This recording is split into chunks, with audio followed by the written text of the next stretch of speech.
There you go. Got to. This is the Tuesday Night Bully Talk, not the gun show, Caleb. Yeah. What's up, Bully fam? How y'all doing tonight? Hopefully up, everyone Bully World? is ready for this big night. We've got one of our favorite guests.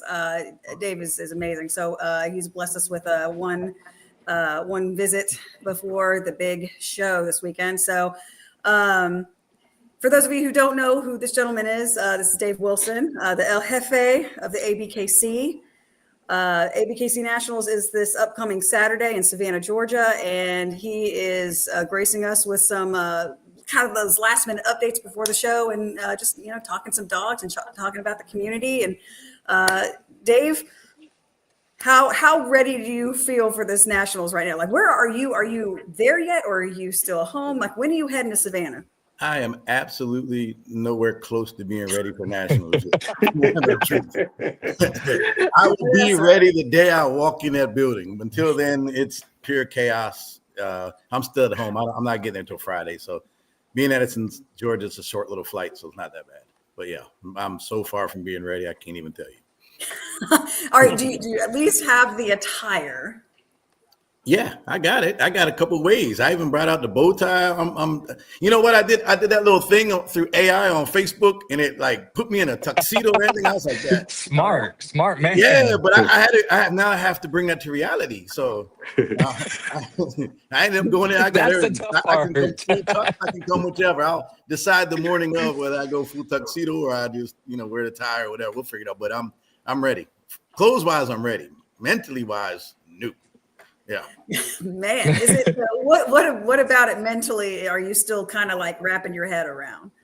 Well, it's always a stress because it's always a big event, and I want to make sure we give the community a great event. So I'm always stressed about that. I mean, nowhere near as stressed as Regina. I mean, Regina can't even come on these shows right now. She's losing her mind. But it's a big event. It's a lot to put together. And when you move it to a new location, it's like you're starting over again. And it's a lot of work. And then our community this year is a crazy year. This is that year that I swear people are holding on to their money to the last minute before they make a decision. It's like all these shows you're thinking it's going to be a flop, it's not going to work, and then all of a sudden, like a week out, all of a sudden they start buying booths. And that's like National for like weeks. I've been like, man, we're not getting 30 some booths still. What's going on? And then all of a sudden this week they start selling again. It's just they're stressing me out because I want to make sure it's a nice crowd and everything, which it is. I mean, now we're good. Yeah, I mean, the amount of dogs is pre-registered is already exceeded last year, so we're in good shape on that end of it. So cool. Man, I love that pre-registration. It gives you the numbers kind of in advance that you kind of can predict what things are, what needs there's going to be as far as the facility is concerned, and concessions, things like that. But I mean, I bet it just makes life so much easier, when you're getting all these, people and these dogs into this building and just trying to orchestrate everything. That's one less thing on the table. I can't imagine the moving parts, man. That's the hard part of the moving part. Pre-registration so many moving parts in different directions, so many things to coordinate. But the crazy thing, even like down to pipe and drape. So we do Nationals. We want it to be a dressed up event. We want to give the community a really nice end of the year dressed up event. So finding black carpet, that's not an easy thing. They don't just readily sell black carpet anywhere, and you have to buy it because after Nationals you can't give it back. Never mind, I'm turning it back in. Don't work that way. There's been a few little accidents. It smells like pee. I try to get it out. I don't know what y'all sold me, but it smelled like dog pee. Yeah, that doesn't work. But yeah.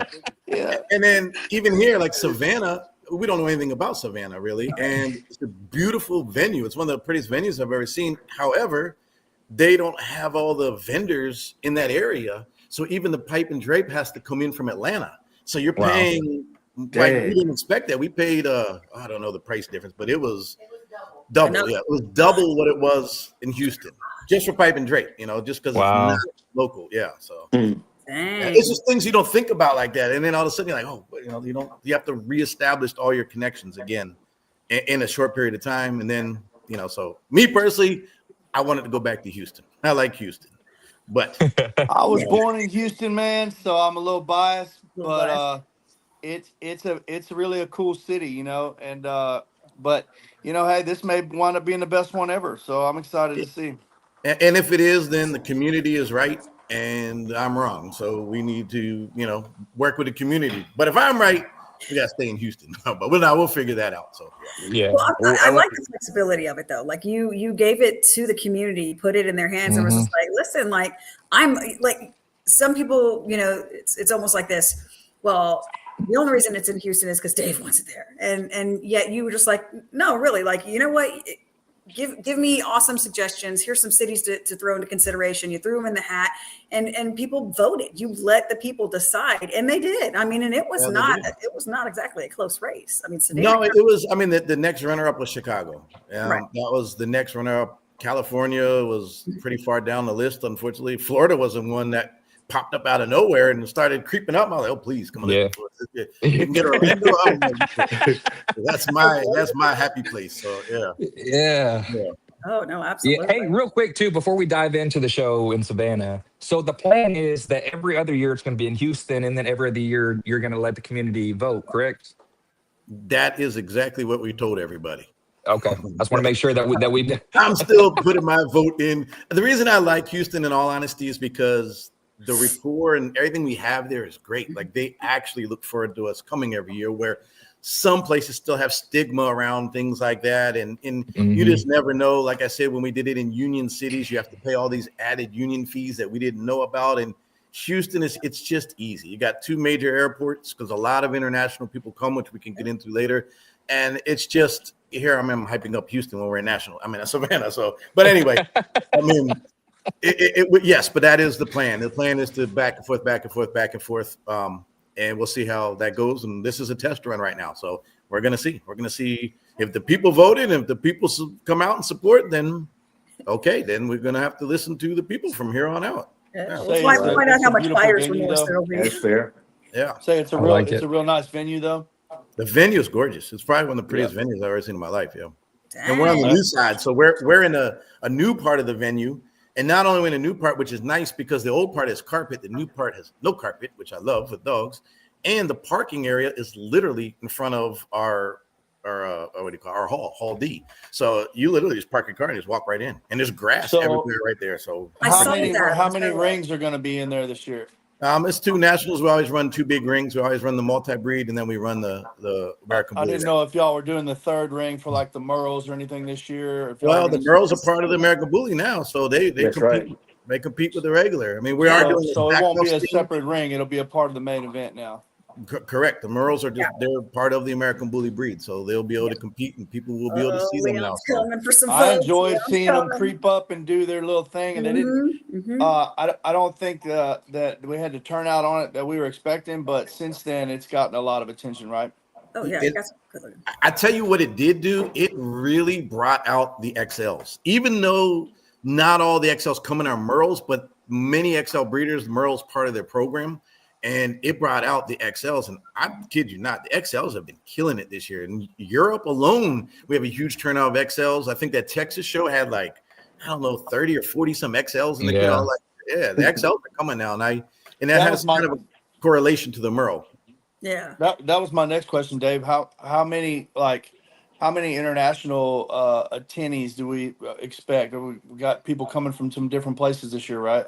We have a lot of people flying in. A lot of them are spectators because they really want to be part of nationals. Wow. And then we have some of the top contenders, some of our top 10 dogs, some of our Euro national, Asian national winners are going to be there competing. The first dog that ever received this premium pedigree is going to be there. I mean, platinum grand champion. Sorry, our first ever platinum grand champion will be there. So not only do we have a lot of people, but we have some heavy hitters coming from overseas. So it's going to be absolutely grand champion class is going to be. I can't wait. It's going to be that's what's up. And split. And that I'm ready to watch. That I am. I hope Alex takes his time because there's in my mind alone. There's 7 dogs that I'm excited to see at this event that I feel like all 7 of them are equal contenders, and that's not, there's going to be more, of course, but in my own mind, there's 7 that I know are equal contenders from my point of view, and I'm excited, and they're all in the grand champion class. I love it. Wow. Man, yeah, we were talking about that. We were on QBN last night. We were all talking about dogs that we're excited to see, and I threw out a few that I was excited to see because they've, for example, like you've got Mac, who just won BRC Nationals, and then you've got Piggy, the first female #1 ever. Hot dog. Right. And so it's just one of those things where there's all these nuances this year. And so there's so many dogs that we're kind of excited to see, go head to head. And so, this is definitely a year for a lot of fun stuff. So, Blaze's son, Arson, I think he might go into the ring against his own father. So that's fun. Oh, another father-son duel, huh? Like That's always fun. yeah, Blue and Blue and Hangman. That's right. Yeah, man. Yeah. Yep. Lord, Both of my I sons like- will be there this year, which is exciting for me. And both of my sons have never been to Nashville. So Oh, nice. Oh, wow. That's it. Okay. All right. No, that's pretty epic. Yeah, that's what's up. for me, it is. Yeah. And my brother, too. So in his family. So I've had family for the first time that's ever really coming out, A family Yeah. affair. Dude, I can relate to that, man. I found my biological brother just in the last year, and him and his family, he's 4 years younger than me, full-blooded brother. And we just found each other, and him and his wife and their 4 kids came to my house for Thanksgiving this year. So Oh, that's cool, man. That's really cool. and then all my kids were here too. So it was epic, man. So I know what it's like to have them all together. It's a big deal. Yeah, that's actually a really cool story right there. It was wild, and you see the pictures of them like meeting for the first time, and the resemblance is insane. So it's just there had to be a comfort that kind of eased that initial kind of tension when meeting, and you're like, you look so much like me that there's nothing eerie about this. It comes natural there, huh? Yeah, it was really cool, man. It really was. So we've got what countries though that we know of? We've got Italy. Did you say? Are we talking dogs or people? Because We got some dogs coming from Europe. Mm-hmm. Is there any from Romania this year? Do we know? Let's say like this: we got dogs coming from Europe, we got dogs coming from Asia, we got dogs coming from South America, for sure. Heavy hitters, dogs that have won major events or major awards. So and they're all grand champions. But yeah, from those 3 continents, for sure. I've heard whispers of things, people bringing out some Brazilian bulls that are coming from out of town that haven't been seen a lot here. So check this out. The Brazilian bulls were coming in full effect. We have some there. I sent out 15 invitations for visas because a lot of times we have a lot of overseas people that in order to get their visa, they need some type of an invitation. Like so we invite them to this. I'm not going to say anything political here, but they all got denied because at this particular moment, we have a governmental issue going on between our government and their government, or the higher ups per se. Because of that, they're denying visas. So there's a lot of, I think so far 10 were denied out of the 15. I hate to hear that. Yeah, and it's crazy. It's only because of this current situation, which sucks because it's like, it doesn't have anything to do with us. Right, but it really does put a damper on all the fun that we could have had, for sure. Yeah, there's still a lot of people coming. There's still a lot of people from Brazil coming. We still have some Brazilian bulls definitely coming, especially the 2 bigger breeders in America will be there with their dogs. And there's still people that are coming without the dogs from Brazil that were able to get visas, but we're coming to spectate. So we still have a nice Brazilian turnout, and we'll have 2 booths on ringside booths that's for them, and they'll be there to talk to everybody. And I think they're going to have like a little TV monitor showing off all their dogs. And so what didn't make it, at least you get a chance to stop by and see. But will be some in the ring though, for sure. That's what's up.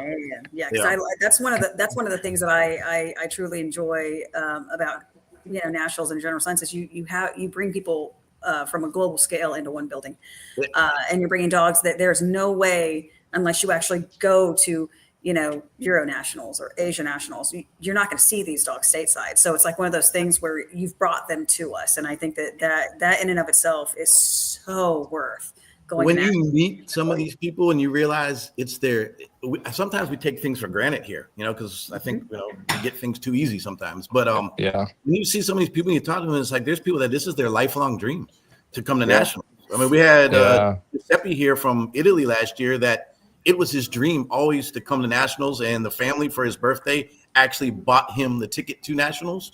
So, Wow. and it was his first time ever, and it was his dream. And there's 3 or 4 people. We have a guy right now put a post up today named Emil. From Bulgaria. From Bulgaria, yeah. And, he's already there. He's in Savannah right now. As I put the post Yeah. up, if you run into this guy, say something to him because he knows nobody. That was cool of you putting up. I like that. Yes, He's not there to compete, so I didn't feel that was political to do that. You know what I mean? So if he Yeah. was there with the dog, it's a little difficult from my position, but he's just there. So if you see him, say hello to him. Bull Davy, I don't know if y'all know Bull Davy. He is our host from France. He's coming this year. Really sad situation. He lost his son at the show in France last year. His little boy, after the show was over, his wife was in an accident and they lost his child. So he's had a rough. I mean, there's nothing rougher than that, So No, there's not. he's going to be here this year, so we'll do some dedication and things like that.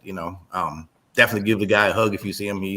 He's a soldier for our community and our breed, and I can't even imagine being in that situation. What was his Well, name, Dave? What was his name? His name is on say, Facebook. It's Bull Davy. Bull Okay. Davy. That's his Bull nickname, Davy, but okay. that's what we all call him, Bull Davy.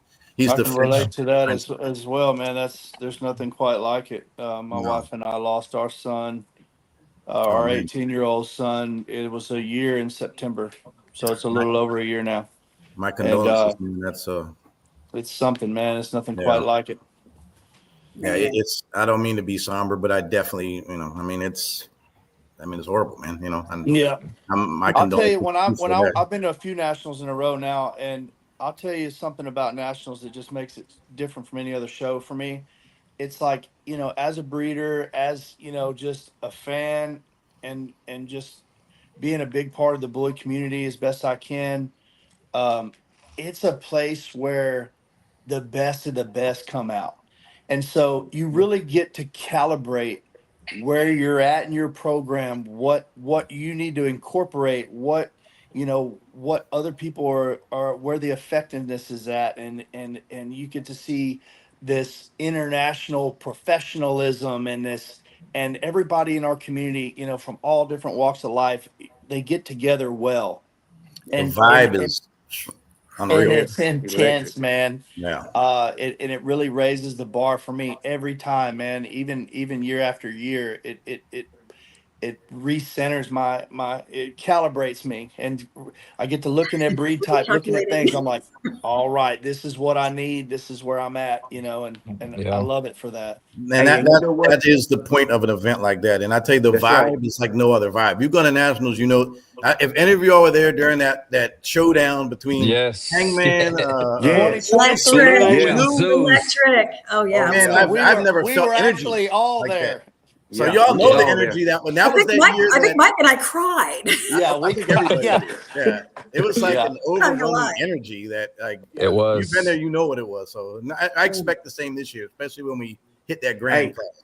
And Yes, you know sir. what, Mike, you said something a little bit earlier. When you go to dog shows like this big, and this caliber of dog, it'll make you want to go home and start over because you have nothing that look like that. Yeah. You know what I'm saying? But Yeah. low-key, I feel like that's the point because and I remember saying this like earlier on when I basically started going to shows. It's like I've been watching dog shows my whole life. That just was part of our Thanksgiving tradition. You sit there and you watch the National Dog Show. But I remember in my head, it just got deeply ingrained that that's what dog shows are for, is for you to showcase your breeding stock, and the judge's sole purpose is to literally assess breeding stock and be like, that's what you need to be breeding to for each respective breed. Uh-huh. He's picking the top dog and be like, that's the example of what y'all need to be breeding to for your respective breed. And so that just stuck with me. And so like when you go to a show like Nationals, people aren't bringing they're not bringing train wrecks. They're bringing the best of the best. And so again, just like you said, Bruce, like you walk in there and you're just like, oh, I'm fucked. I gotta Yeah. Well, for me, that's super evident when you get into the Grand Champion, that's really where it's evident. I mean, it's Yes. when you see the Grand Classic Nationals, you realize, okay, this is the cream of the cream. Yeah. So for sure. It's Yeah. and the other thing is, the bully community is so vast, right? There's so many dogs in so many places, and nobody. It's really hard online to see exactly where your dog is at.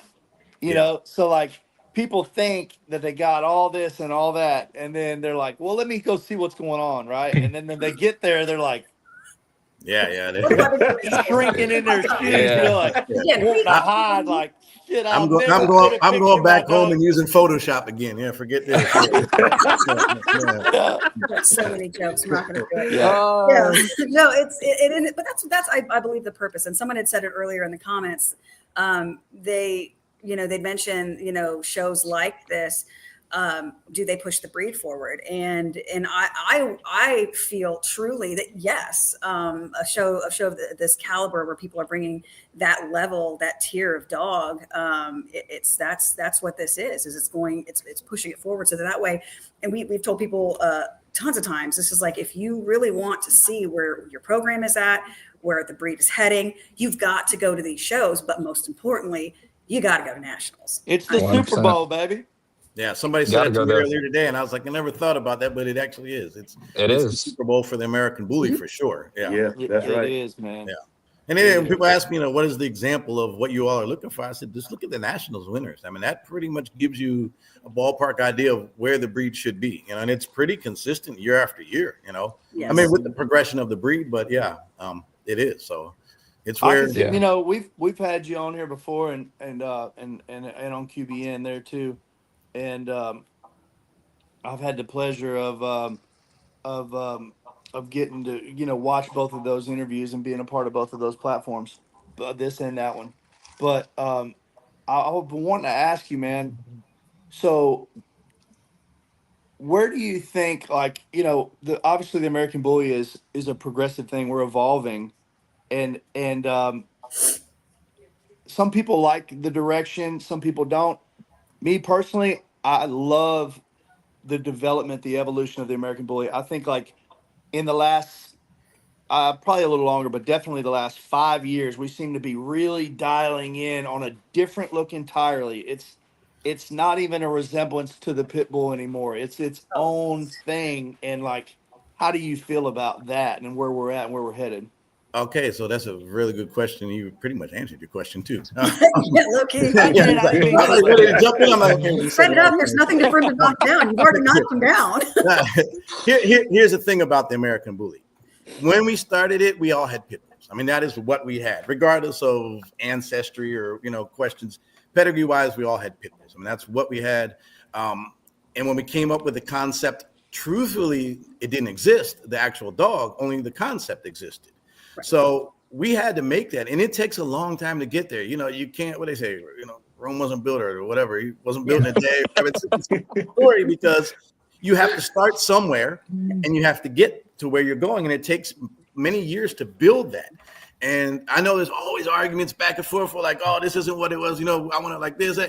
We started with pit bulls, and if we didn't change anything, then we didn't have a new breed. Right. We were still calling pit bulls by a different name, and that's what people are still like. Yeah, we were calling them bullies, but the concept of American Bully was what we were going to do. Yes. And it took a long time to get there. But if you watch the Nationals winners, you can actually see the progression of the breed. So what I think now we finally are at the look. I think we can finally look at the American Bully now and say, okay, this is the American Bully. This isn't a pit bull. This isn't an English bulldog, an old English. This is an American Bully. It's easily identifiable as its own thing. But where I think we are now is we've teetered over the years on getting the look and then getting the health and the different parts of the dog, right?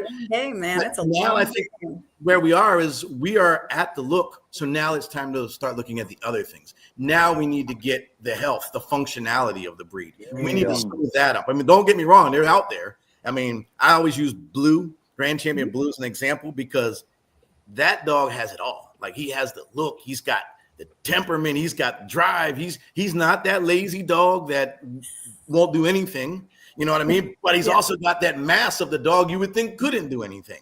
You Yeah. know, that's an American bully. And it's like, I think we finally got there. And there's very few dogs. Well, now there's a lot more dogs on the level of Blue. But at that time, he was kind of leading, you know, the breed at that time. But I think now, okay, now it's time to, we have the look. So now let's go back to let's clean it up now. We have the look. We don't need any more bone. I mean, you can't really go any more than what we have. You know, I think an example of Jack from last year, when people say, how far can you go before it goes too far? And me, like a dog like Jack is the limit. Like Jack was a dog that said, this is it. This is as far as you can go. Because beyond that, it's not going to be functional anymore. Beyond that, it's going to carry too many faults and other bad characteristics. So there is a level, and I think for me, he's at that's the boundary line. He's got all the mass you can have and still have function. Yeah, exactly. Well, and we need to do that now. And we He's matured we don't nicely want to this year, man. I'll tell you what, Jack's not the loose like he still looked underdeveloped even then, even though he was so big. He was very soft. He's lean this year, matured. Man, yeah, they've been working him. There's a picture of him the other night, and he's got some ripples showing and stuff. He's leaned up. There's a few dogs that have matured. From last year's Nationals, I will talk about a lot of things because I feel like, you know, it's okay to talk about past things. You know, I mean, I'm gonna get into whatever you get into. So I don't, you know, but like dogs like last year when I watched, I'll use Mac, for instance. Mac was a great dog, great competitor. But I told him after, I said, give that dog just a little more time to mature. He's not quite at his maturity yet. Give that. And I actually had to tell either the owner or the handler last year, I forget. But I walked up afterwards. I said, give that dog just a little bit more time to mature. That dog's going to be hard to beat. And look, boom. Look what he turned into. And immediately. Hey, Mac is a monster. Yes, he is. You know, beautiful. I saw that dog on Noach when I saw him, or, you know, and then I've seen him recently. He matured. A lot of these dogs have matured. Yeah. And so you're going to see some of the same faces with their grown man look on or their grown woman look on now. You know? It's happening this year. From last year to this year. Holy Piggy's like, amazing, man. I mean, it's litters and like just in a general sense growth. I mean, she's man. Well, I'm partial to females regardless. So when I see a good-looking female dog, that's it for me. Like that's I built my own yard off of females, so I've always been partial to. Yeah. In 2023, me and these two gentlemen right here got to take pictures with dogs and Dream and Grand Champion Dream. Now. That was a beautiful masculine female that really had it all, man. That was the first female I had ever been around that had that level of breed type. I hadn't seen it in person until then like that. Especially in XL. Well, and I think she was the first XL female that Grand Champed, if I'm not mistaken. Yeah.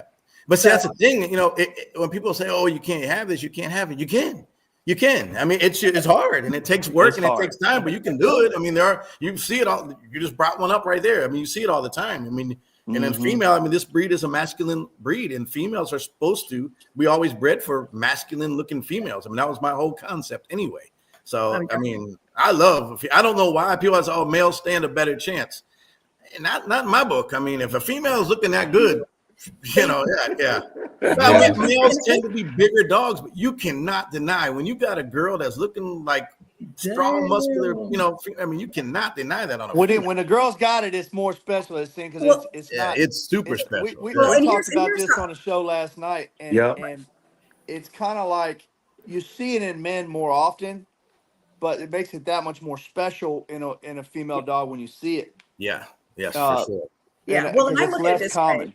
Yeah, this is I mean, and this is kind of how I viewed it. And even after the conversations we had last night on QBN is there's always that, you know, it's really, really tough to beat males. And in my mind, I'm sitting there thinking like, all things being equal, she exudes breed type. She has exceptional temperament. She performs, if not outperforms, her male counterparts. And you're sitting here saying that if in that scenario, again, all things being equal, you hand it to the male. Is it because simply he's bigger? And does that kind of fall into that So mentality where everyone's sitting there thinking like they always pick the bigger That's why dog? they're giving the females their own category this year. but let me look it through my eyes. I look at Yes. it like this. If you tell me that a male stands a better chance of winning over a female, my thought is then you're bringing the wrong female. Because when that female does come, which is proven, they win. And not only they win at the highest levels. Maybe you didn't win nationals, but you might have won the top 10, or you might have been the runner-up at this show, or you might have done this. But when they're right, they win. I think it's a misconception to think that they don't, because sometimes it's easier to breed a male for mass and bulk than it is to breed a female. Now, doesn't mean that she's going to be as big, but proportionate to her size, you should still have the same type of, look and everything. So, and when they do, and they're correct with it, they win. I mean, Sweet and Low won. She didn't win best in show, but she won best in breed. That was a female nationals. Oh yeah, at Monster Mashup in October, Nakaya and Candy show, a female won best in show 1 under Rolando. Yeah, I mean, it happens. I mean, you just got to bring the right female, and when you do, you'll be awarded. I mean, it's pretty obvious when the female is that nice. I mean, it. Like, when you see a female that makes you stop and turn your head, that's a good female. You will win. Dogs fighting in the lap over here. But I mean, back to that. Like, I don't like things, but I don't like to mention dogs prior to an event, because there's always that stigma of, Dave said it, and then if the dog wins, like, but they're all looking at you like this is rigged and everything. Well, I was prepared for that question tonight, and I wrote down things because I can't tell you how many times the dog I picked didn't win, and it's like 7 or 8 show nationals that my choice ended up not being the winning choice, but the winning choice was still deserving. It's just when you get down to dogs of high caliber, it's tough, and there's many times I can't tell you how many judges have left nationals like, man, I wanted to bring, I can only bring 1 grand champion into best of breed, but I wanted to bring 3 or 4 grand champions into best of breed, because they were all that close in caliber, and I think almost every judge after nationals will tell you the same thing, is like, if I could have brought more, especially from the grand class, if I could have brought more from the grand class into best of breed, I would have. But obviously, it doesn't work that way this show. You have to it's Highlander. There can only be one, and it can only be one. But you can tell at the end when you have those judges and you see 4 or 5 dogs, and they're still there at the end, and they're still back and forth. That's because in that judge's mind, they have not made up their mind. That's right. And they're looking down and backwards with Joaquin. Like, he was sitting there dissecting. I mean, that man, he was surgical. He was surgical. And it was a beautiful thing to watch. And I just remember, tensions were high. We're all standing ringside. I was with Bruce and Mike, and we were just sitting there thinking like, what is he looking at? What is he looking for? Because my heart was pounding. I couldn't even hear anything but my heart in 2023 at Nationals that time. Like, I'm going to tell you, it was so tangibly just intense. The energy was huge. It was crazy, man. I don't know what it was that year, but like, as a dog fan and advocate, I'm watching and I'm putting myself in the judge's shoes, and I'm like, my eyes are just scanning around these dogs, and I'm like, fuck, how do you pick between these dogs, man? They were so good, and they showed so well, and it was like, Jesus, man, what a race that was. All worthy. It was definitely tense. That for me was one of the years that actually the dog was my choice did not win, but I saw why my choice didn't win. But I could talk about that. Like, that was the year, like, Blue was my dog, because the year that Blue won, that was a different type of year. Yeah. He stepped in that ring with some type of energy that it was, undeniable. Man, when he came in the year before. I don't know what year that was, but the year Blue won nationals, he stepped in that ring and he was undeniable. He was like, I came to win, and I don't care what anybody says, I'm winning this nationals. And you could feel that off the dog. You don't normally feel that, but I felt that. So the next year when he came in, I was like, he's more my style, because for me, he's a very clear representation. Like, if you say, what should a standard look like? Blue is a very clear representation. Whereas you have Hangman and Zeus was there, and they're both still young, a little bit younger at that size. They've come into themselves since last year. Hangman was looking unbelievable, but he did. they were there, but Blue was still. But then when as he kept working him, I started to realize Hangman and Zeus, Hangman and Zeus kept on performing. You know, like they kept. Blue was still performing, but you could see he's starting to get a little bit tired. It's not a competition of that. Like, I tell people all the time, it's not about performance because dogs have to perform good enough to be properly evaluated. That's the purpose of moving a dog and getting it in the gate. So when you get a dog into its gate, you can see its top line. You can see that everything's moving right. You can see how it's tracking everything, right? So you have to perform good enough so that a judge can evaluate you properly. But in nationals, it's a little bit different because it's such a big stage. I think in nationals, performance starts to come into play at the end of the event because these dogs are they've already been evaluated. They already got that, and they're so comparable in different ways in quality that performance ends up being a factor at an event of that caliber. Mm-hmm. So that year I watched it, and in the end, I swear to you, Blue was my choice the entire time. And in the end, I really watched the show. I was like, the other two dogs, man, Zeus and Hangman performed. They weren't going to stop. They were not going to stop. They could have kept going. At that point, I didn't even know what to do. I was just like everybody else. Like, I throw my hands up. Like, it's neither here nor there. They're both deserving. Yeah. Blue's still, he's still deserving because he's the most clear representation of a standard in the ring at that moment. But these two dogs are great dogs in their own right, and they're still going. And I was like, man, walking into stacks, going back down and back, man, it was crazy. Oh man, perfect display on both of theirs. Yeah, the handles. That's actually the show I met you at for the first time. That's first time I got to come to nationals, and we had the whole squad there, man. And we went out. There was a restaurant right across the street from the hotel there called what was it, Garden Grace? Yeah. Steakhouse in Houston. Boy, we had a table full, man. The whole place was full. What they remember of it was fantastic. Yeah. Yes, it very much was. Yeah. No, but that was a great event. And last year was good. Last year it came down to performance again. When you spoke to the judge in the end, and the judge like, you know what? That's a big dog, and that big dog never stopped. That big dog moved more than any other dog in that building. That big dog was at the stack off stage earlier in the day. Right. He was in the ring there. He moved around that ring more than any other dog in the end. When it came time to who moved around the ring. I interviewed John right there after Jack won, and and a lot of people were like, "Oh, Jack, they had to put a fan and a blanket on him." But I said, "Yeah, the dude's been 12 rounds, man." Like, but that was outside the ring, and it's like everything like that's just proper care. Because exactly. I was right there. I was close enough to, he was never in danger. He was never hyperventilating. No. His teeth, his tongue, his gums, all of that looked great. There was great did his thing. They did what you're supposed to do. If you're an athlete and you're out there and you go out there and you're doing your thing, as soon as you get off, you're going to hydrate. You're going to cool yourself down and get back in the game again. And that's what they did, That's right. It was literally, it was an expedited cool down because the thing is like, for example, you're boxing, right? Everyone they go to the other side of the ring. What's the first thing that everyone does? They're like icing, they're putting towels on, like they're trying to expedite you. Agreed. Well, they're being responsible back into that ring quicker. Right. Well, they're being responsible because they know we're going back in.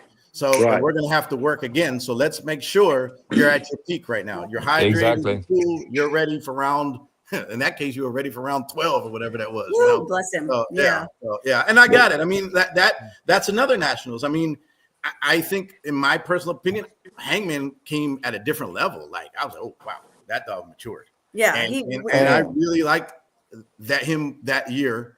But then after it was said and done, and I watched the whole thing, and I saw what happened, I was like, okay, I get it too. I see. We I get it and I understand. So there's plenty of times that I come with a favorite in my own mind, or I come with expectation of this is the dog that's going to win it, and it doesn't win it. So and rightfully, I've never had a situation where I thought the judge was wrong. I like that. When you're dealing with high quality dogs and caliber of dogs, you might have a different opinion. You might feel like this one in your opinion was better, but in every single case I've never felt they were wrong. I might have had my favorite, or maybe my favorite didn't perform in the end, or who knows, So Right. Or they saw something you didn't. And I think, and that goes back to, which we've discussed as well. It's just like, talk to the judges, like find Yeah. out like why they're putting certain dogs up. And it's just like, that way you have a better idea, because again, they see things differently than we do. Well, they're seeing things that you can't see from the outside. They're seeing things that you don't even know they're seeing, and that's why their perspective is different. Yeah, exactly. And I would love to be like, this is my favorite. This is my favorite. But I know if I say something like, what dogs am I expecting to see? Then it becomes political. And if the dog ends up winning, Right. Yeah, heaven forbid that dog wins, because then it was staged. It was staged. Yeah, it was staged. People only know it's like we're in the background rooting for our favorite, and I couldn't imagine telling a judge, "Hey, do this or do this," because to me that would be disrespectful to that judge.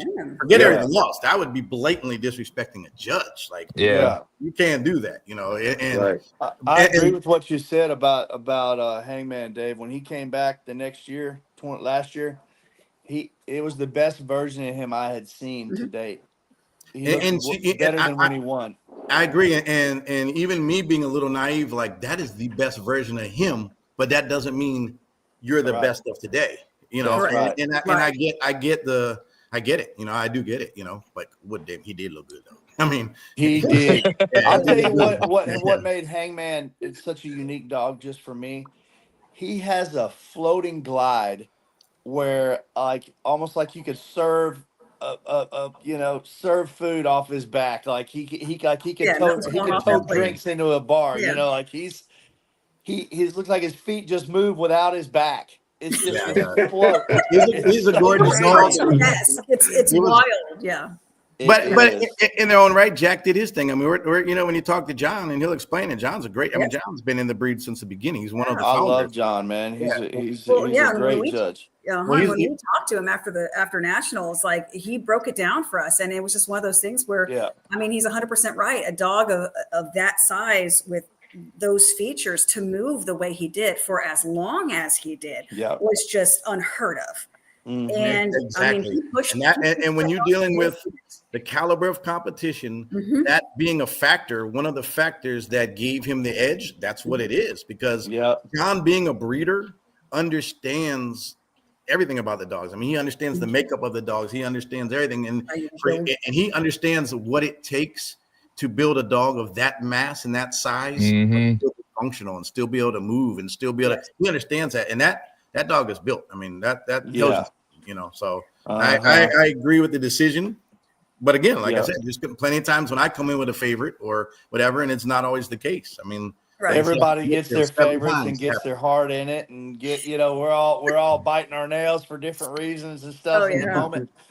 I'll tell you, I'm proud to have John as an Arkansan, man. He loves where he's at down here, but it's 14 minutes from his driveway to mine, so he's right down the road from me.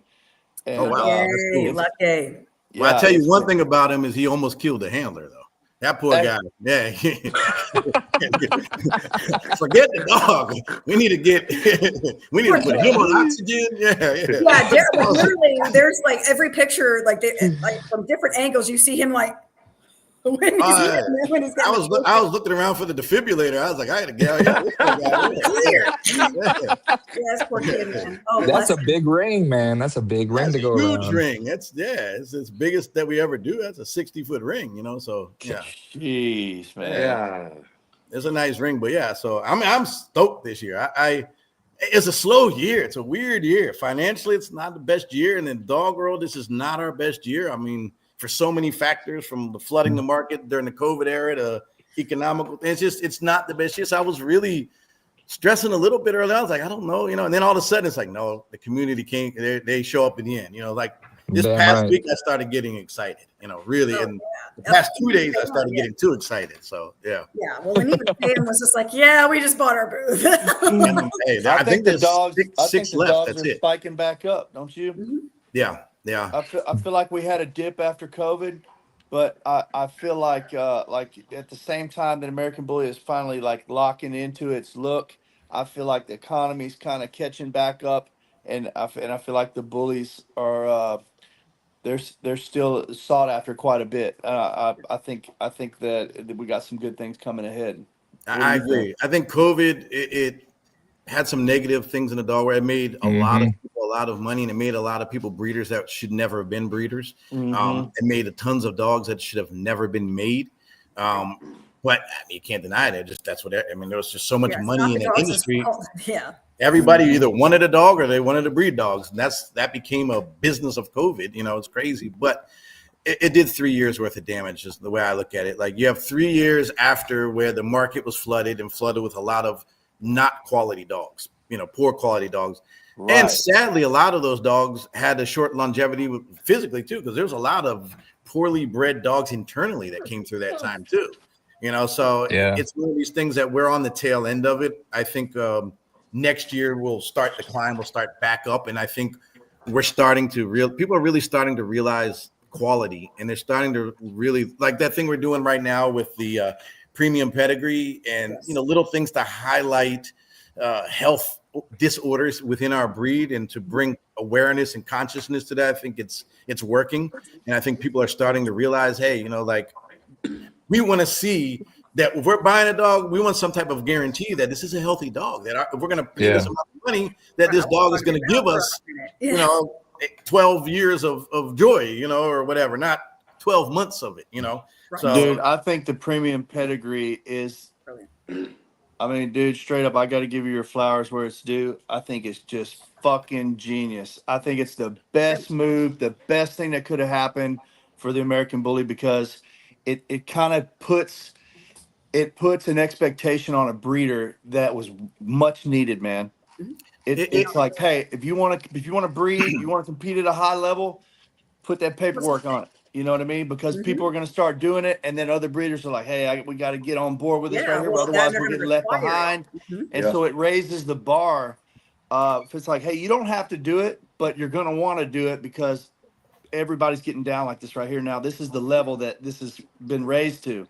I think I think it's just a genius idea. It's definitely the right time. And I'll tell you why it's really the right time is because we fell into this crazy thing where nobody wants to show you their dog in person anymore. Right. And nobody cares to look at the health of their dogs. All they were worried about, like, my dog, you pay this amount, you're going to get a puppy and you're going to be able to stud this dog for $15K. And for a short moment that happened. Yeah, for a short moment that happened. But the after effect of that is really weighing in on people, because a lot of people bought into these things and it didn't work out for them. And it didn't work out because that was hype, and That's not right. only did it work out, but a lot of people bought into dogs that have all kinds of defects and they can't be bred. They're not living. So it was the perfect time to say, you know what, it's time now that we need to be responsible and start looking inside of our dogs, not just 100%. Yes, and we're at a level now. We got the outside right, so let's get the inside right now. I'm here for it. I'm here for it. It's innovative, and I remember when you announced it. Actually, Mike and I had talked about it, and it's one of those things that it is bringing the breed forward. And just like you said, now's a great time to do it, because if that starts becoming, that becomes the set. Like people aren't going to breed to other dogs if their dogs don't have that premium, so I think that's definitely heading in the right direction. It's us as the community. We need to start demanding this. If you're a buyer, you need to demand that, because the day of the breeder, and we all know these breeders that, like, I'm not going to give you the time of day, and you either buy this and pay this right now, you're not getting anything from me. And then people were doing it because they felt like they had no other options. And we as a community need to step up and like, if we're going to spend this amount of money, then prove to me that the dog has been tested. It's healthy. And not only prove it to me, but bring your dog to an event like Nationals or something like that, so we can actually see this is what we're putting our money on. We're in a crazy time now with AI, like the day of Photoshop and the day of graphic designers. It's over, because now AI does it all for you. So now you can just say, hey, here's my dog, and put 20 more pounds on my dog, and AI will do it for you. You know what I mean? And we can't fall victim as consumers in this industry to where we're just buying dogs off of photos without actually seeing it, because it's a scam. Facts. Yeah, it is a scam, and it's time to step up and end that error, and let's see the flesh, and let's see the internal parts of these dogs. Let's make sure. It's the perfect way Yeah. to certify a dog, man. Yes. It is. Great. It is. It's able to say, like, hey, I've got this premium pedigree on this dog. It's put up, so shut up. You know what I mean? Exactly. Yeah. Instead of like, oh, all this hype. There's no hype and there's no nothing. Like, listen, it's here. It's in black and white. Right. Y'all can try to hide. I can email without you my that. dog's premium pedigree. So it's like, Yeah. it's a true flex. perfect way to validate what a dog really has under the hood. Mhm. And Raul's big in the genotype, and we've been back and forth about it and talked about both sides of it on both of these shows. And to me, it's foolish not to use the tools that we have as breeders. You want to be able to look at the phenotype and look at what you see, and you can't get around it. It's very, very, very important. But it's nice to know what's under the hood as well. Well, I think it's necessary now to know what's under the hood. It's not even nice anymore. It's become necessary. It is necessary, and the two of them together, it's way more powerful to know. It's just like buying a car. You got to test drive it, and you got to get under the hood, man. Get your 100%. brains beat out, and that's You got to run the diagnostics, man. 100% on that one. I'm with you. 100%. Yeah, for sure. Yeah, I think it was a great way to do it. Yeah, definitely. I agree. So And I notice a lot of people that want more, but you got to look at where the breed is, where it came from, where the community is, where we started, where we're maturing. The breed's maturing, the community's maturing, and as we mature, we will start to do more and more things that are better for the health and all these other things. But you have to start somewhere, and I think this is a perfect start because it's not asking for everything, but it's asking for key things that we already know are a problem. Right, but we all know that can be fixed if you just put in the work and make sure that you're breeding more responsibly. So if your dog cannot pass a cardiac test, then you should not be breeding that dog because that's genetic. That is hereditary. And that's going to pass on, and it's going to get worse. That's unethical, man, for sure. Definitely. So I want to get back to nationals because I feel like there's this being a new city, there's going to be some crazy things happening. One of which was Savannah. This particular weekend, this particular Saturday, there's actually going to be a run, like a 5 and a 10K run on that bridge that goes to and from Savannah proper to Hutchins, whatever island, where the Civil Center is. So everyone's kind of panicking a little bit because they think that road closures mean road closures and that there's there's no way to get to the island. So I wanted to kind of and Dave, I mean, this might be something that I didn't know if you were privy to, but I found this out. I did a little research today. Any kind of road closure is going to be temporary to a degree. The run itself, the 10K starts at 8 on the island. They're not starting from Savannah proper going to the island and back. It's the opposite direction, actually. So the 10K starts at 8. The 5K starts at 8:30. And everything's supposed to be concluded by 11:30 total, like overall. But intermittently throughout that period of time, basically the only time that the ramp from Savannah proper to Hutchin Island or Hutchinson Island, I can't remember the name, is literally going to be until every runner has made it onto the bridge, and then they start opening one lanes. So cool fun fact. Waze. I don't know if you guys are familiar with the GPS app Waze. WAZE. Yeah. So the city, or either the city or the event planners themselves, somebody decided they were going to put the road closures in Waze. So if you download Waze and you use that GPS app to and from whatever hotel you're in, if you're not staying at the Westin, if you're staying at the Westin, that's basically right there. You're on the island by that point. Yeah, you're already there. But no, if you're on the other side of the river, then if you use Waze, it will tell you the best route in the event that exit or that entry ramp from Oglethorpe Drive, which is that main thoroughfare that takes you onto the ramp, onto the bridge.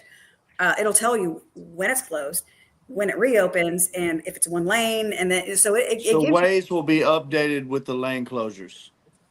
That's Yes. good information to know, right? Yeah, that's good because I'm still using MapQuest. So. Oh yeah. Are you still printing things out, Dave? Like I think I'm like, oh Yeah, God. but we've got solutions for that. We're going to be on the other side giving out life preservers and bathing suits, so everybody's going to be able to get across there. All right. I was sitting there thinking. Yeah, I was so like, check this out. There's a free ferry that runs all the time, so you Nice. actually get on a ferry and Here we hop go. right over. oh, absolutely. Now here's the rub on that one though.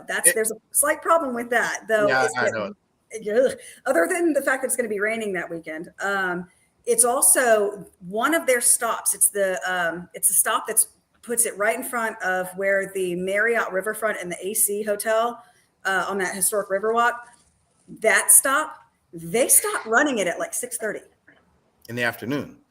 Yeah. We're not worried about anybody getting back. We're just worried about getting there.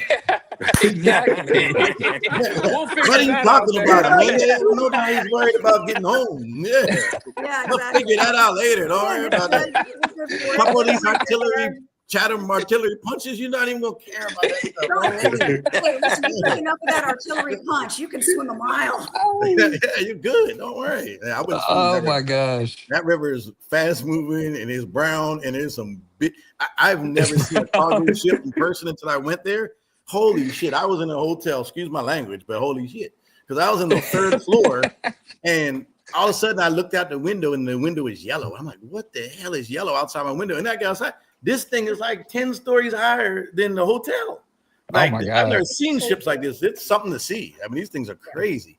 It's fun to see. Yeah. Actually. But I talked to them too, and I think what they said is, to be honest with you, they're still going to have one lane available. It's just going to be alternating on that one lane. So I don't foresee any problems. If I was there, I would probably leave early to be safe. We are only talking from downtown Savannah to the venue, a 7-minute drive, period. That's it. It's just 7 minutes. It's literally, when you're on downtown Savannah, you're looking straight across the river at the venue, and it's one bridge that takes you over there. So it's very close. And if you give yourself a half-hour leadway to be safe, I think there's going to be fine. Because they did say, when I talked to them, they're like, no, people will still be able to cross the bridge. It's just going to be that we're going to only have one lane instead of the entire bridge, just for that period of people crossing the bridge. Then the race goes on further. So, I mean, unless I'm one of the runners, then forget it. Y'all ain't never getting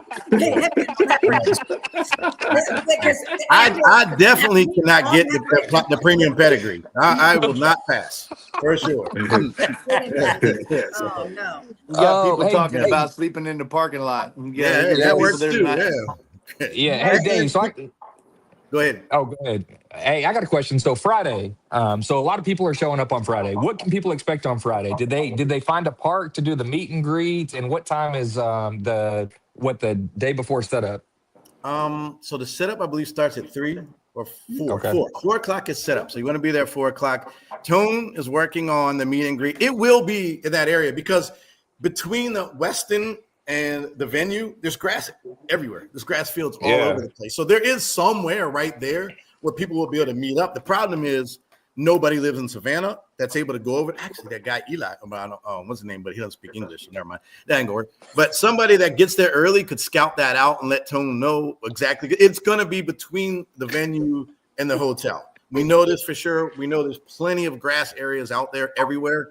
It's just Tone not being there himself and able to see it, can't say, hey, this particular spot. But if you know, I need to talk to Tone too, so he can put that out. But at least if he puts up the times for that, then everybody, as long as you're over by the venue at that time, it'll be figured out, at that time. Because nobody's been there before. So if anybody that's trying to find out these details when in real time when they happen, you got people asking some questions on here, and I'm just, where do they go to like get the updates for where this is at or what time it's starting or any information they need about Nationals? On the event page, y'all probably have the link, but if you go on my Facebook page, I pinned the post at the top that has the link page to that. So if you go on my Facebook, Dave Wilson, you can get it there. But there's so many other ways to get to it. But that link's everywhere. But it's the link to the event page, so all that'll be on there. And as far as the meet and greet, I don't know if that'll be on there, but we will start making announcements. All we really need to know is the time, because once Tone finalizes, which we'll have that tomorrow, the time, then all we can say is, hey, around this time, be by the venue, and we'll have figured out which patch of grass we're going to head over to do pictures and meet and greet. And it's nice because then you can go back in the venue for your setup, or you can go over to the Westin and get a drink or whatever. It's it's a little resort hotel, so that's pretty nice. So, but it'll be figured out. But for sure, it'll be at the same area between the hotel and venue, which are attached to each other. Nice. Yeah, I just posted the event page link in the comments. Now, I know that there's been some banners put up within the last like 48 hours of like narrowing down certain times for certain things. Someone was asking, what time does it start? And I don't know if they meant that for the meet and greet prior, but normally I think if I'm not mistaken, Tone has historically started that between 2 and 3. But obviously this year might be different, but either way. So Saturday, I know that the one thing I saw was that the like national anthem, all that good jazz, that starts at 10 or we say 10, and we end up normally having to wait till closer to 11 because it's our community. Well, yeah. So, and I'm part of the community, so I'm part of the problem too. But we need to be a little more prompt. For an event of this magnitude, we need to be prompt. So we really, really want people to be there by 10:30. That's when it starts. And it's a great time because Nationals is more than just a show. I mean, we really highlight the community, the dogs, the top, everything we do. So when you get there, we have a ceremony in the beginning. And the ceremony, I mean, first of all, we're going to highlight a veteran every year. We highlight a veteran or wounded warrior. And then we also highlight all the veterans because, again, I mean, those are the people that have put their life on the line to defend the lifestyle that we live. So we feel like the veterans always need to be recognized, and it's our opportunity to say thank you in our community. So we do that. We have quite a few awards. Like this year, we're having an award for the dog that has produced the most titled dogs in ABKC of all times. That dog will be there in the building, and we will be awarding that dog. We're going to surprise the community. I'm ready to see that. Man, me too. Yeah, we have a kennel breeder that has produced the most titled dogs for a kennel, breeder. So that's going to be an award this year. Of course, we're going to award the junior handler of the year, the top junior handler of the year. They get their award that day. We do the top 10 parade of all the top 10 breeds. And then we award the winners, the dogs that actually competed all year long and became the number one dog for that breed of that year. So we do that part of the award ceremony. Obviously, we honor other people for other things in our community, and then the national anthem. And, that's right when that ends. Who knows, that takes about an hour. When that ends, the junior handlers start immediately once that ends. And then from junior handlers, it starts rolling. Once the juniors are done in ring 2, then the other breeds start in ring 2. And in ring 1, the American Bullies start. And it just rolls from that point on. There's no break, Absolutely. Yeah. 3 o'clock, we're going to have a stack off area, which I know there's always drama in and out, like, oh, this is national. We have always done something at Nationals to highlight other dogs that are American Bullies, that like extreme dogs. They're a great part of our breed, and those all breeders know that you need those dogs in your program at some point. So we highlight different things. So this year we're going to do it'll be fun, and it's going to be the extremes, micros, and then we're going to do hopefully a stack off between the XLs and the Brazilian Bulls. That would be really cool. I love that idea. Yeah. And then we're going to do a junior handler stack off competition over there too, just to see who can, like this for fun, So, but June Williams is coming. He comes every year. He's actually been a avid supporter of ABKC for the past 3 years. He comes on his own dime, and I got a lot of respect for that. And he does his own events, the Jungle Rumble in Jungle, and it's a cool thing. I mean, I like it because it's not a sanctioned show by a registry, and it does a lot of things that we as ABKC we really can't. Yeah. And it's cool, and he gets a lot of respect. So he's going to be there. So I brought up this show. Say, hey, if you would like to do this, it's great because you're really good at what you do, and the community really loves you, and it's also a good promotion for your upcoming event later on in the next year, his event. Yeah. So we think that's going to be a fun time, and I have a lot of respect, and we have a lot of respect for each other. So I think that's going to be another little fun thing to do at Nationals. Besides the national event. And that'll be wrapped up before the champions start. I asked me and June, I said, that has to end because that's going to be hype because that people are going to flock over there too. Yeah, And it's going to be hype, but that hype got to end before the champion side of hype started. absolutely. It's actually to see people like shifting. Yeah, it's funny. How that goes. But we live stream every year, and that's another costly thing because we have the big monitors there. We have actual cameras posted up in each ring, real professional, rotating cameras, and we move one over to that thing during that period of time. And so the people who can't be there, which I don't know, you should only have one or two excuses that you can't be there. You really need to be there. But we do offer live streaming. I hate advertising that because I don't want anybody to get lazy and like, I'm just going to watch the live stream. No, you get to be there in person. It's a different game. Exactly. You feel it. Yeah. Oh, yeah. There's an energy like you all know. So, but yeah, that's another thing that we do. And then once it gets in that grand time, it's, it's once the grand start, it's on. It's on.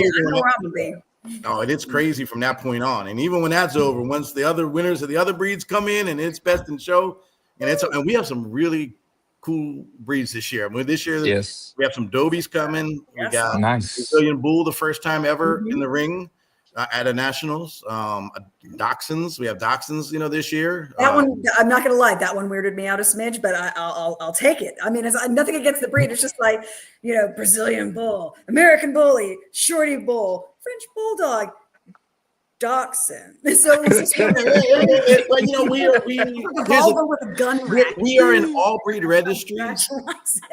We always look at it like this. We're an all breed registry, and our community are dog lovers. And in our community, we have breeders that have other breeds, Right. And we want to give a spotlight to whatever we can in our community because it's not just ABKC is not just about dogs. It's not just about the American Bully. It's not just about dogs. The thing about ABKC that differs from AKC, differs from UKC is the community. We're a different community. We're a way more diverse community than anywhere else. I mean, we're a true international community. We have so many things in our community that's different. Our vibe is different. The way we do things is different. I mean, we're big on awards. We're big on the look of things where they're not. They're different. So we have a lot of things. I kind of look at it like we're a new generation type of movement and registry that, I mean, it's a great thing. I mean, and I think that should be opened up to as many dog breeds as possible because sometimes people don't get to experience that. Maybe because they have this type of dog, they'll never experience the atmosphere of what we are. And we got more flavor, baby. We got every flavor you can think of. You know what I mean? And that's ABKC. And it all tastes good. That's the thing. Like when you walk in, it's like it's love. It's love everywhere. It's always that way. I just love all the diversity we have in ABKC, man. Our culture in the bully community all the way around is just, like you said, it's a next level, next generation thing, man. We really have a different vibe than any other registry, than any other, all these other big registries been a long time. We got our own thing. It's not, I don't want to say inner city, but it's like a It's a melting pot, is what it is. It is, man. It's like a melting pot such a of collage. everything. Yes, but a beautiful melting pot. It's like, man, because it's love. It's like anything that people have issues out there, they don't come in here. When you're in here, that stuff is, this is all about love and all about coming together. So, I mean, I love that. And that's kind of the thing that you don't want to turn that off to other breeds because some people will never experience that. And our judges are competent judges. And once we have standards and we can revise them to fit enough for what we're doing, the judges can understand them. There's no reason why any other breed at their top level can't compete in our type of events, Right, so that's it, and it might be something that takes off with other breeds and some it might. But at least if we have the offer there, we're opening up our community to more people. And I think that's a beautiful thing because anything that brings people together is a positive thing, and that's what we are, so. That's why we look at it that way, not just as, hey, this is just bull breeds, Oh, yeah. Everybody loves a wiener dog anyway. You're so cute. So when it comes to these, like adding these new breeds, especially like again, a Dachshund isn't obviously it's not a bully style breed. So don't tell them that though. They think they are. Oh, they really do. Yeah. They're like some kennels, weenie dog, like it's crazy. But so when it comes to getting those breed standards to your judges, are you getting those breed standards from like one of the other registries like AKC, UKC, or are you pulling those breed Yeah, standards from those we their tend to. breed clubs. Yeah, we what we do is we work with the parent registries, and we take the parent registries basis of their standards. There's a few cases where, like, there's some breeds that are identifiable by their patterns and their colors, and that's that breed. You don't touch that. But there's some breeds that come in a variety of colors, and the registries don't always accept the variety of colors. Let's use the French Bulldog, for instance, or the English, and a lot of these breeds have chocolate in their line. They have blues in their dogs, and breeders to have them, they just don't show them. And in those situations is the only time we might be a little lenient and allow more of a color variety in a breed that currently has those colors anyway, and that's the only case that we might modify a standard. But it would only be in a situation of a breed that comes in more colors that the breed actually has in their line, but maybe those aren't accepted for competition. Like AKC, you can't compete with it, but they still allow certain breeds to breed them. You just can't compete in them. So that's the only difference we have, but we're not trying to change their standards in any way, shape, or form. So when you see the Doberman standard, it's the AKC Doberman standard. When you say the Dachshund, it's the AKC Dachshund. And then we have some bull breeds, like the Odie. Actually, we use the IOBA. I think what was the first, one that we did with that. So, we created the American Bully standard in that breed, but we're not looking to create new breeds. We're looking to work with their parent registries or the breed clubs and give them another platform, but we're not looking to alter them. Good. I love that, man. That's said. precious. Yes, hey, I like it. Hey, so break down the best of show lineup. What all breeds are going to be in it this year that you know of? Wow, I should have studied before this test. This mother sucker. Man. I want to picture this because, man, it's exciting. We're 4 days away. Yeah, so let me give you what I'm 100% on. The American Bully will be in the building. 100% sure.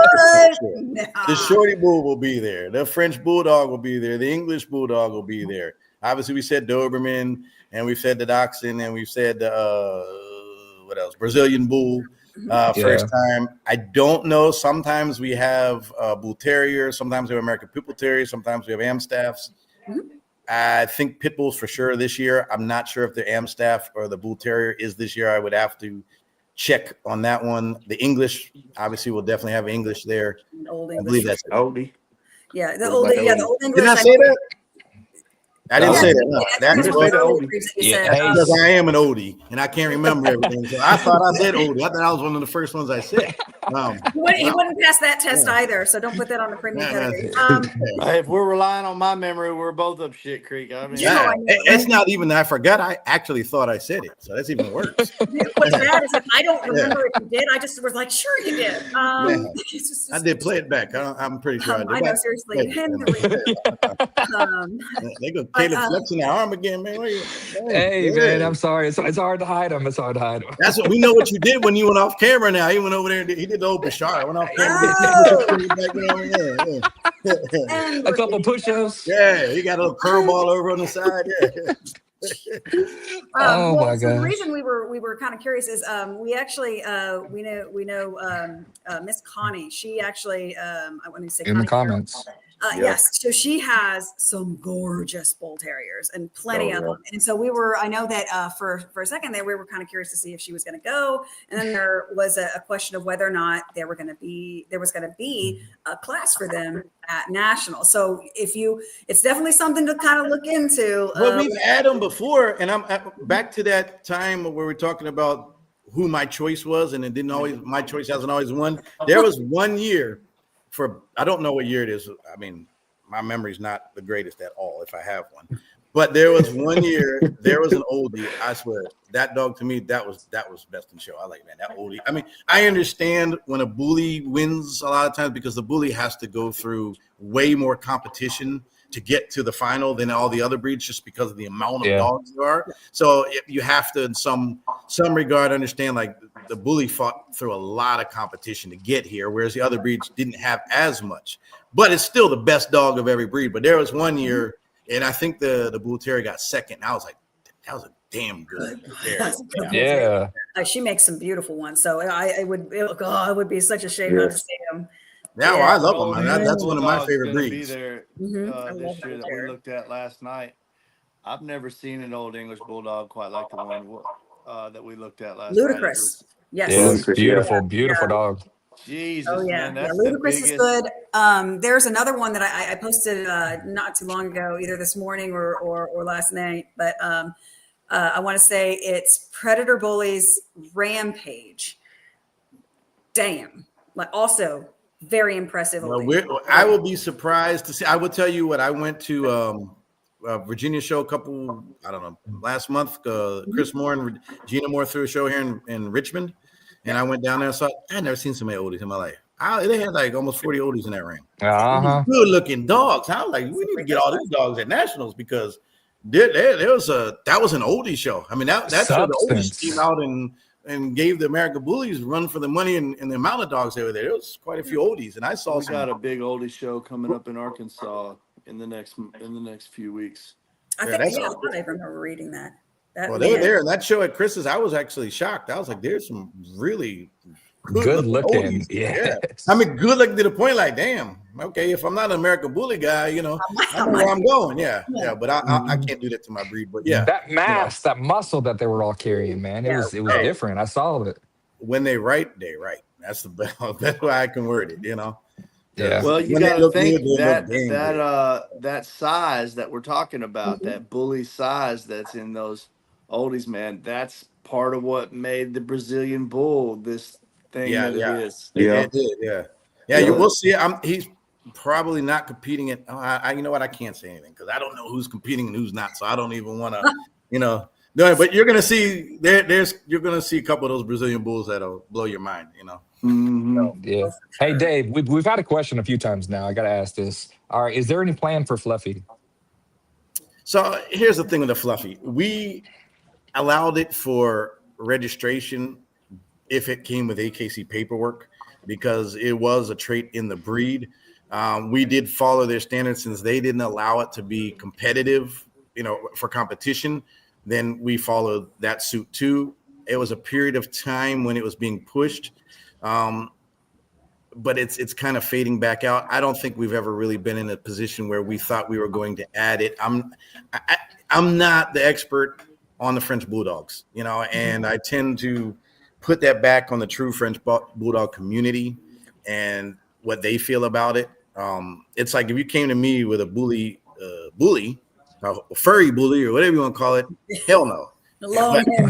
Hell no. But the difference is, I know that's not Like in our so blood. chow. Like what are we doing here? Like what do we? Yeah. Well, I know it's not in our breed. However, in the French Bulldog, there's a huge debate, and I've listened to this debate over and over from all kinds of people. And yes, it's in the breed. Whether or not it was, kept popping up or didn't, and somebody had it, that I don't know because it's not my breed. It's not my expertise. The gene is there.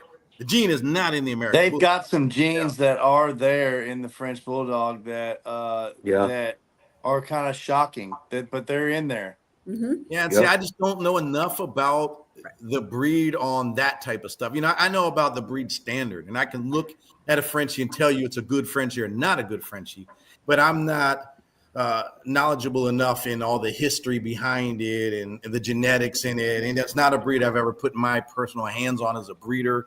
So I don't really know. And I kind of defer that back to its parent registry and its breed club, and I think that's the respectful thing to do in that situation. That's fair. I like that. Absolutely, I absolutely agree. And I remember Chris James at one of the, I think it was at Monster Mashup. He was having a conversation with a friend of ours because she shows and breeds fluffy Frenchies, and so she was asking him very earnestly, like, "Hey, so what's the process look like for trying to get ABKC to acknowledge?" So I would tell you how I personally think that would go. I personally think that if you had a breed club that started for this and they separated themselves from the actual French Bulldog and it became its own thing, and then they had, they had a history of pedigrees of it or lineage of it and history of a few years and generations of consistency with Fluffy on Fluffy and Fluffy and it's only Fluffy. Right. And they did the due diligence to create it as its own thing and then came back to us with the history and everything behind it and then presented it that way, I think that would be the way that it would work, because then it would be it would be its own breed at that point in time. And when you isolate the genes to where they're only producing fluffies, then you've now taken it far enough that it's no longer what it once was as a French bulldog, into it being its own thing now. But that takes a breed club and breeders that are saying, we're going to separate ourselves from this.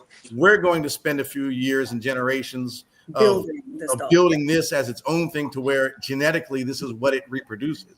And then we have a standard and we have these things. And then you come back to the registry and say, hey, here we are. We've got 4 generations here, and 4 generations of consistent fluffy in this, and then we want this to be established as its own breed. That is more of the direction ABKC would be interested in looking at it, not so much as just a variety within the French bulldog.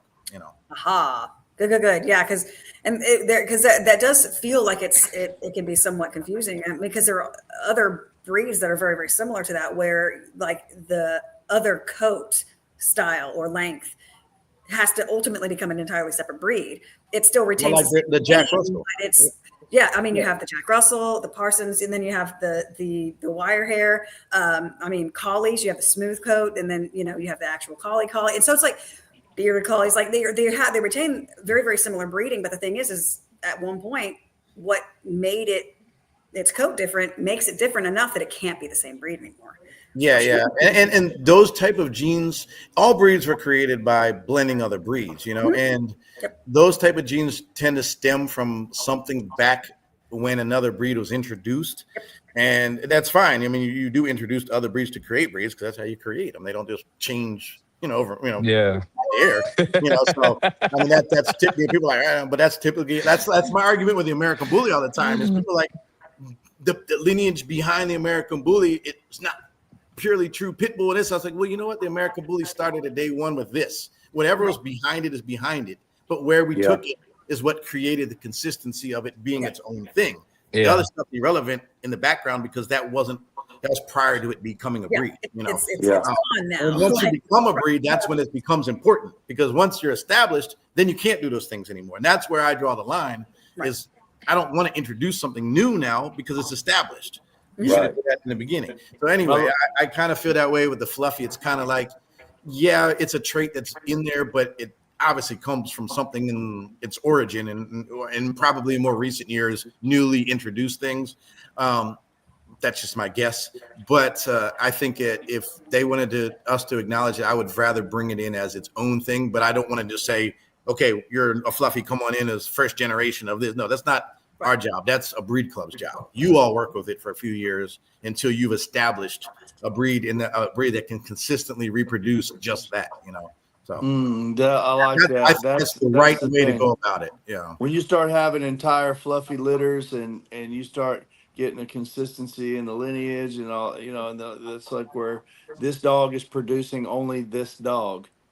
Then that's I agree. That's the point where it's and that takes a program, and it takes generations, and that's something a lot of people aren't willing to do, because for the first 3 or 4 generations, you really can't do much with it. You can't, compete. Well, but that's I'm part gonna of tell you it. another thing that makes it less likely with the French Bulldog, in particularly, is because of all the breeds, that seems to be the one that that has, like, the French Bulldog community shifts with trends a lot.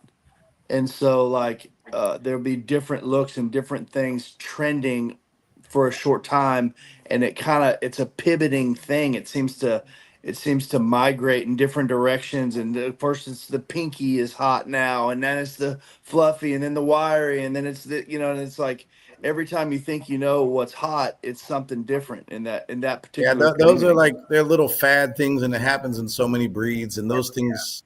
They make money at first because it's rare, but in actuality, it's not really rare. It was just somebody, this is what they've bred for, and however they did it. But those are fad things, and they come and they go pretty fast, and you don't want to invest in a fad, because a fad, it's an overnight thing. It might burst for a minute, and then all of a sudden crashes, and it's like, you don't want to invest in that. And it's not our job to really create new breeds. I mean, we created our breed, and that's why we started.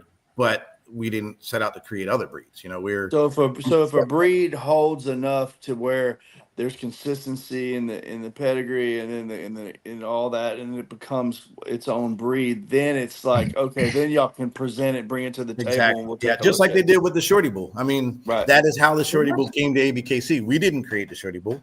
Amy and Jamie created the Shorty Bull, and they were together for a period, and then they both split. And a long story short, but it was introduced to us, and we just brought it in with their standards. At the I think time, it's a really cool breed. I love them, man. They're cool. I love them too. I just wish they would have stayed together and progressed together, because we're kind of in a situation where we gave a good platform for the breed, but then we've also been in a situation where we're kind of like handed a breed and we're not getting the help from the background anymore. And it's like, like we don't want to alter anything. We wanted to work with your breed, so luckily there's enough people in our community that are purists with that breed and have kept it going through ABKC. And now we've kind of fallen back onto the hands of the breeders within our community, so. Yeah. Well, I mean, I feel Tom like a really good one. Isn't that guy's name Tom? John was telling me there's a guy, I think his name's Tom. He's at the top of his he's always in the ring with John with the Shorty Bulls. I can't think of his name. And there's Connie Thompson too. I mean, Connie too. Yeah. So there's diehards that have been there. Connie's got Bronco and some of those. Christopher James. Yeah, that guy. Yeah, I forgot. What was he? The official what? Chris said he was the official spokesman of the ABKC. He gives himself a new title every time I talk to him. I'm gonna tell you something about him. He is a damn good spokesman. He is, man. And has a memory like I don't know where he got his memory from, but I swear to you, I see him in Nationals every year, and he's denouncing. I'm like, how do you remember the names of all these dogs, man? Like, where are you real? I think he's AI or something. Yeah, because he's like, how do you? Dude, Christopher GPT or whatever his name is. No, and he absolutely loves a good time, and he gives a good time, and that's one of our favorite things about him is he's playful too. So it's like he's playful, he's intelligent, and he's a wealth of knowledge. So he's a blessing in our community. I think he's one of my favorite people in the community. So if he can be the spokesman for ABKC, because many times he is the spokesman for ABKC. I mean, he really is, so he does a lot of writing for us, and he's, done things. So he's definitely a spokesman for the ABKC for sure. Yeah. His writing is so good too. Like you really read it. Like, man, he's so articulate. Yeah. But National, he's my favorite for Nationals because he keeps it going. He's hilarious, man. Plus he knows. I mean, he knows our community, but he knows the dogs too. Like he really knows his thing. So I'm a fan of Mr. Bully the Kid. Yeah. Not a fan boy, but a fan. Yeah. Right. Very, very important to make that distinction. Again, don't feed the animals. No, definitely don't feed the animal. God, man, I love having you on, Dave. This is always just it's so fun. It's so fun. I love y'all show. You guys actually have a really fun atmosphere here. So for me, I always have a good time. Whenever I know I'm coming to your show, I know I'm going to have a good time. Normally I would have a drink, but I did too much at Thanksgiving. I swear I'm on a 6-day hangover right now. 6 days. 6-day hangover. Man, are you ready for the artillery punch? I hope I'm going to be ready. I literally drank on Thanksgiving and haven't touched anything. I can't even think of alcohol right now. So I'm hoping I'm there. Go through stages sometimes. I'm telling you, it changes. The older you get, look, big uncle over there laughing. You know what I'm talking about. The older you get, though, it's different. It's different. It's a little harder. It ain't the same. It hurts for a lot longer the older you get, don't it? 6 days on this guy. Yeah. And it was up with champagne. It wasn't like I was drinking hard liquor or anything. I just drank champagne, Yeah, no, absolutely. So Candy was asking what the name of that drink you were talking about. I think is it Chatham Artillery Punch? The actual name is Chatham Artillery Punch, which basically means whatever they had back in them days, they poured that shit all together, and that's what they had. Yeah. there's no way I'm drinking this. I was like, and then after I read everything, and it says, and then you add a case of champagne before you serve it to it. I'm like, this is, Yeah, we're all gonna die. Yeah, because I mean, it's like 3 different types of liquor, 2 different types of wine, and it is insane. Yeah. You just reading. I tell you what it is. It is 100% Robitussin. That's what it is. Oh, Man, y'all you feeling under the weather, got a cough, this gonna set you right up. Yeah. Clear you right up. Gone into the bone there. Oh, Robitussin. Oh, Lord, I that's sip slowly and put a lot of ice in it. That's all I can tell you. Yeah. That's one of those like I'll try it once, but I want to live. The worst part is they have to make it 3 days in advance. So they ask me how many people are going to run it. So I put up the poll and I'm like, I don't know. And then we had about 40 people. So I said, 50. Now I'm thinking we probably should have made more. But yeah, so get it. Mercy. I don't know. I was making the joke earlier. I was just like, you're going to start to see like my lives, like all of a sudden it's going to go That's why I told the handlers, do not touch this if you're handling dogs. Yeah.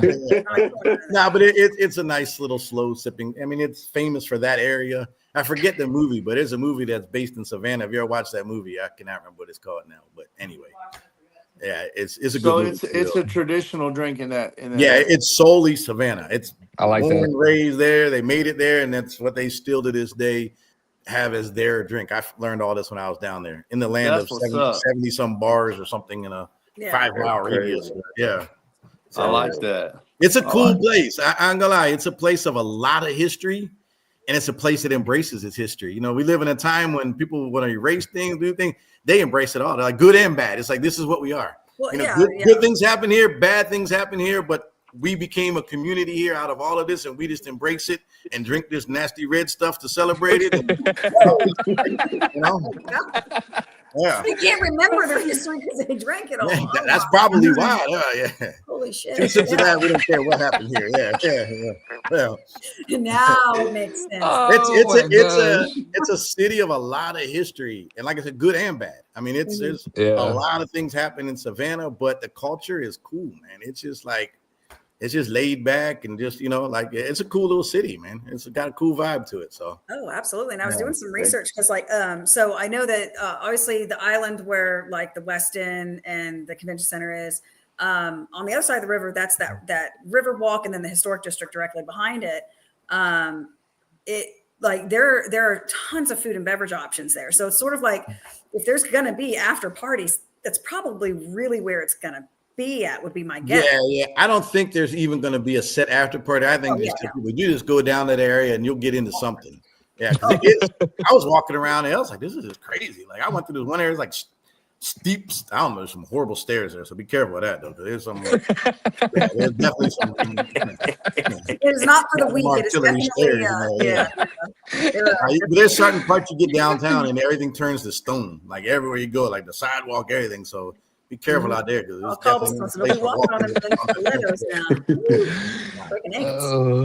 sounds beautiful though. Nah, it is beautiful. It's a cool spot. It definitely spend some time there if anybody gets a chance. Like going down to the city walk and all that is probably more tourism, but there's a lot of cool stuff and a lot of great bars. But just stepping a little bit further outside just to see it. They have like beautiful parks out there. It's a cool place. Yeah. How big is the venue there? Huge. The venue is huge. Compared to Houston, I mean. It's bigger. Oh, my God. It's different. I take that back. Houston is big, but it's just square. You know, This is like a round, you know, thing. And it's literally on the water. Like when you walk out, I don't even know. When I went there, I couldn't figure out where the venue was because the hall, because it's different halls, but it's an old venue and a new venue all attached into one. The old venue is even prettier from the outside. The new venue is prettier on the inside, but you won't know because it's all in one. But it's a big, pretty venue. Houston's what, 40,000 feet? I mean, 40,000 square feet. Yeah, I think Houston's definitely bigger, but Houston's just square. So it's like this one's got more character, if that makes sense. It's big, but a lot more character to it. Yeah.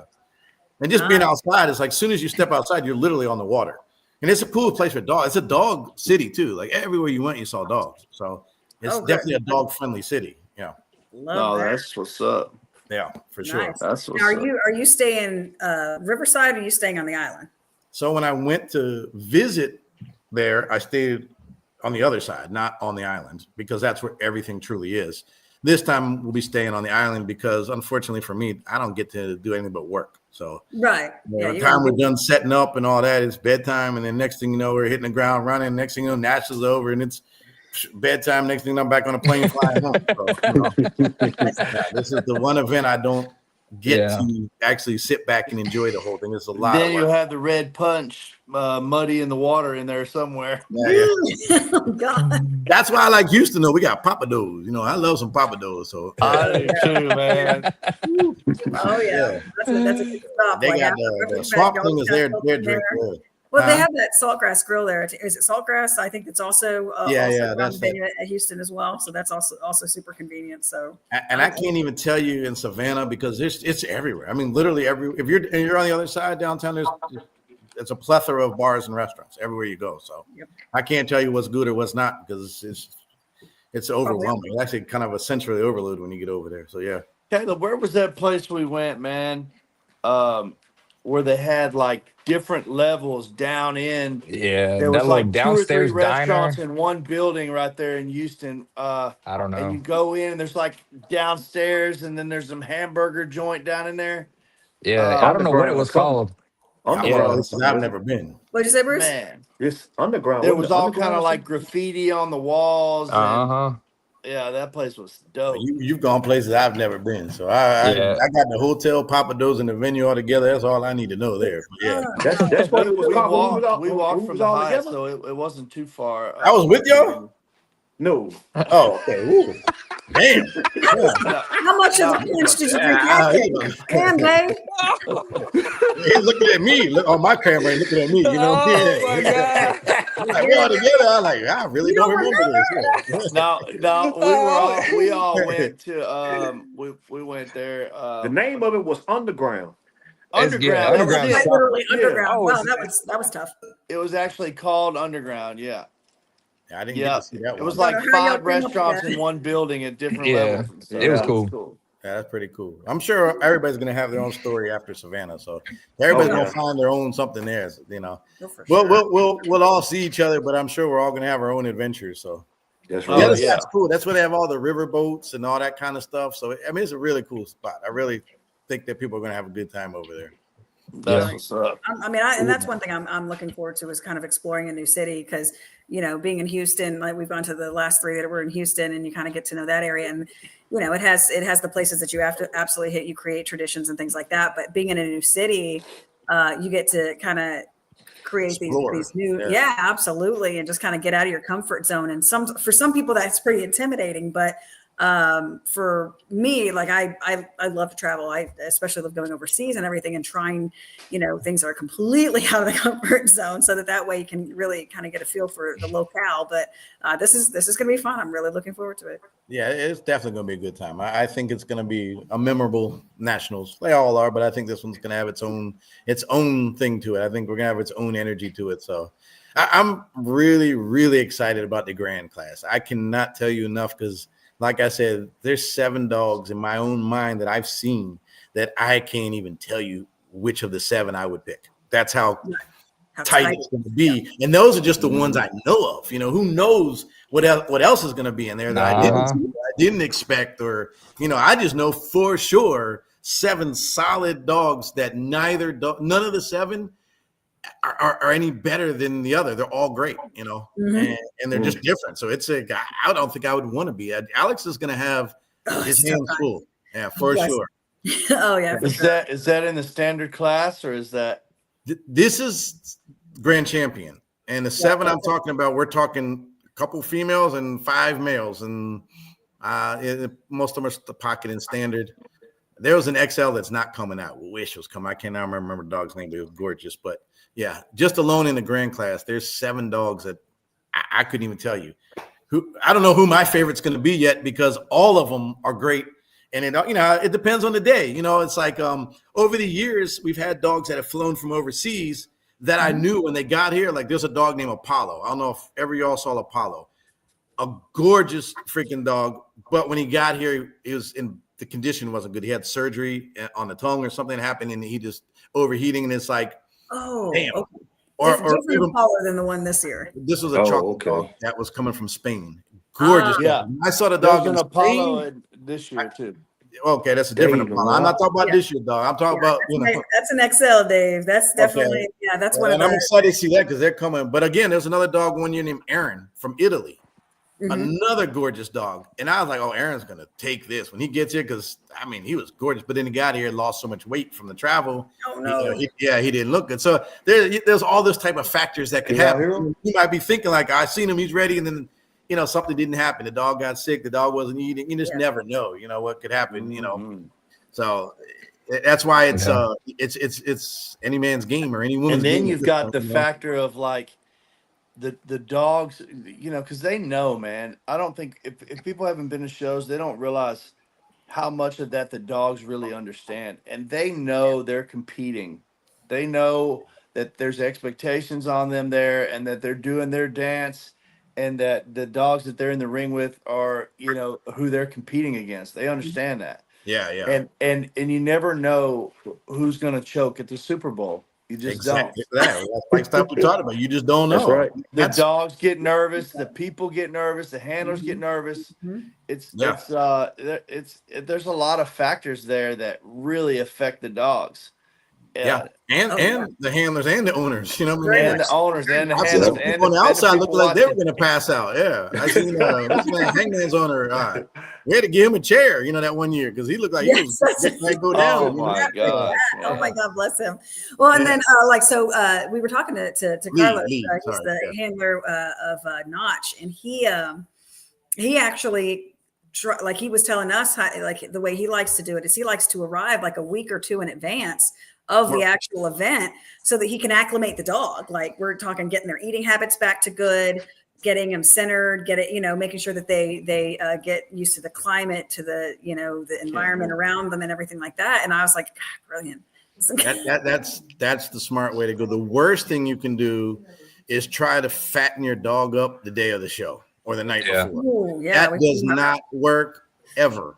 All that's going to do is give your dog diarrhea. That's it. It ain't going to do nothing else trying to pack your dog full of stuff the night before, the day before. That's not the right way is acclimation. Unfortunately, not everybody can afford to take the time to get there that early and all that. So my advice to people is really condition your dogs good and try to get them at the higher end of their weight so that you don't have to worry about the feeding and all those things the day of, where they can afford to drop a little bit and it's going to be okay. Right. That's how I did it. When I would travel a lot with my dogs, I would condition the hell out of them beforehand. So they're ready for all that type of stuff and the socialization and all that. You definitely got to socialize your dog, especially with travel. They need to be, if they're not used to being in a car or an airplane, you should have done that already. That's things you have to desensitize. This is not the experiment. No, not at all. You need to desensitize them a long time ago for those kind of things. And then I like to put a little extra weight on the dog before a show when I know I'm traveling and it's going to be a day or two later. But gradual weight on the dog, not so you can feed them light that weekend. Yeah, you can feed them light and take them, take them back to where it's easier to put them back to where you want them to be than to try to fatten them up at the last minute. That does not work. That just runs right through their system.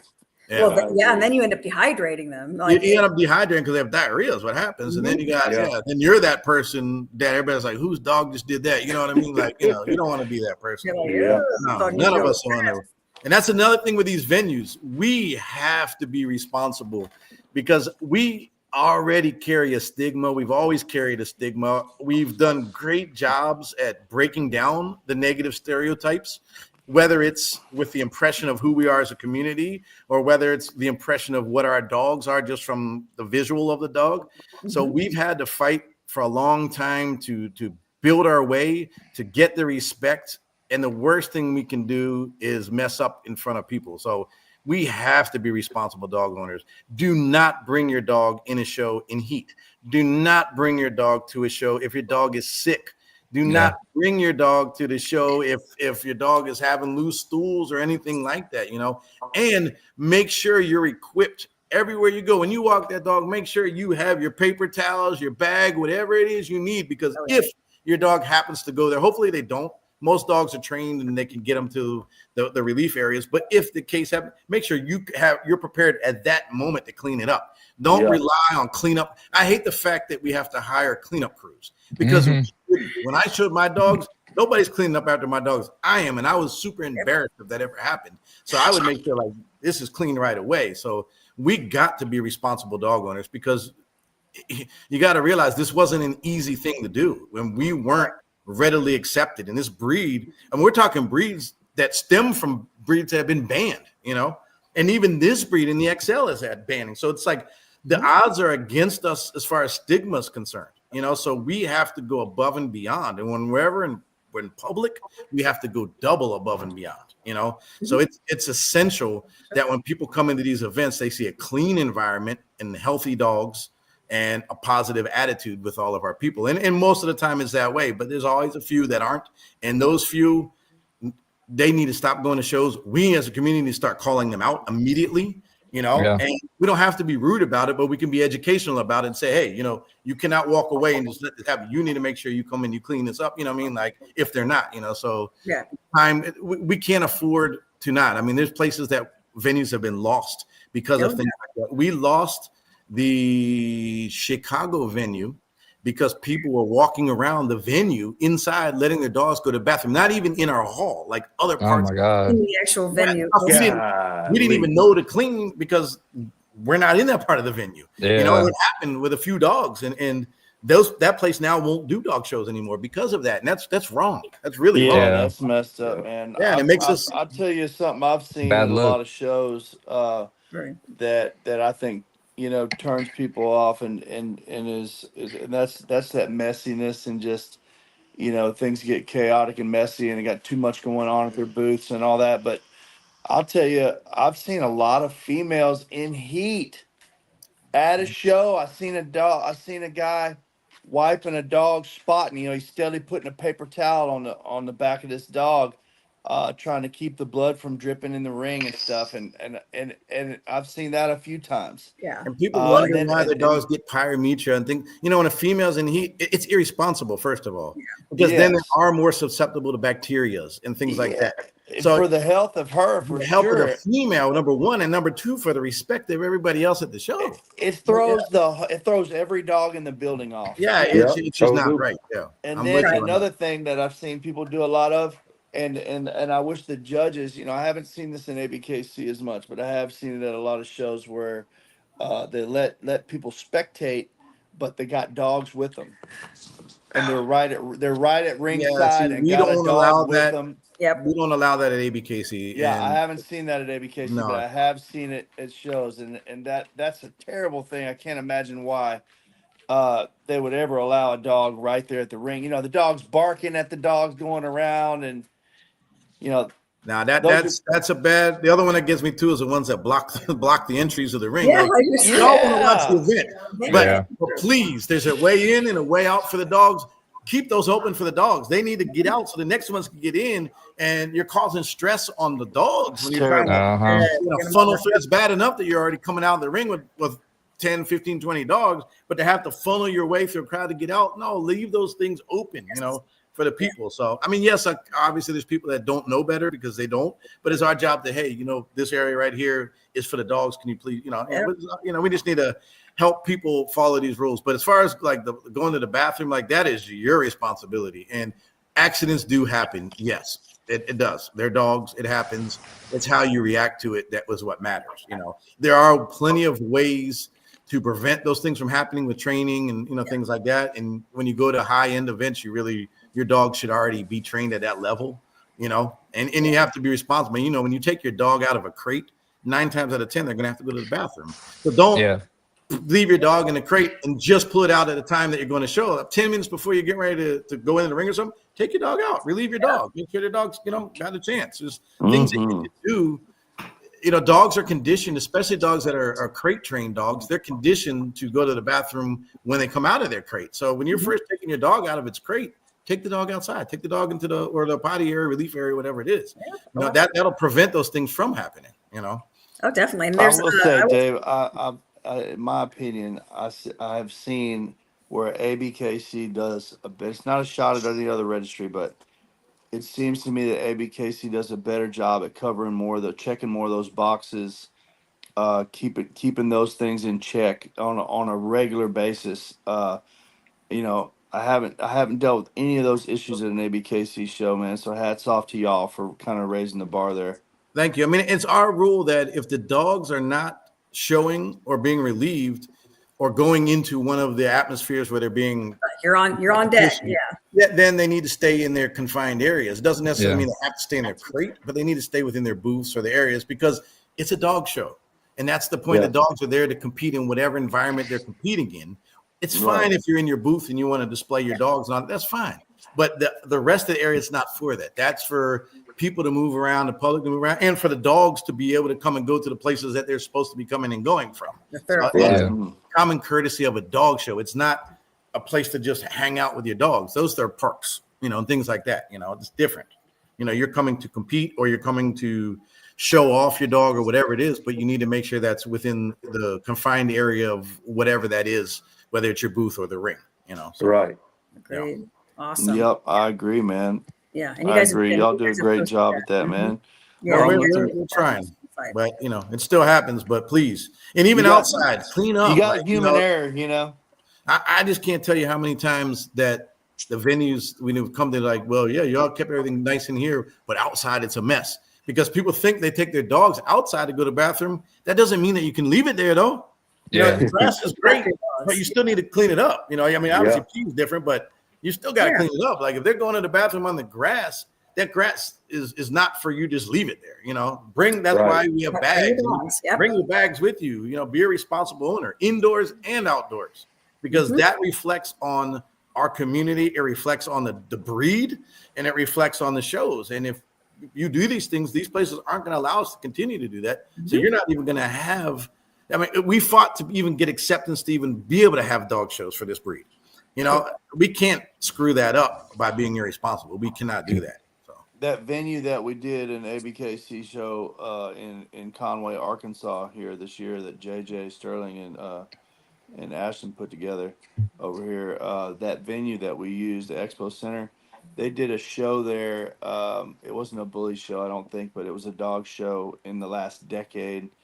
And it burnt that bridge so bad that I was trying to get put together to host a show there last year, and we offered them triple the deposit and they wouldn't take it. I mean, hats off to the people that made that happen there and opened that door again, because they had shut it tight, man. They did not want dogs to ever be showed in that building again, and they were able to get them to do it, and they really took care of the opportunity. But yeah, like you said, things like that really can ruin it. We can't burn bridges everywhere we go. We gotta build them. No, exactly, 100%. And I think a lot of things in this world, absolutely, we have the acceptance now. So there's a lot of our community that didn't realize we had to fight for this acceptance. Right.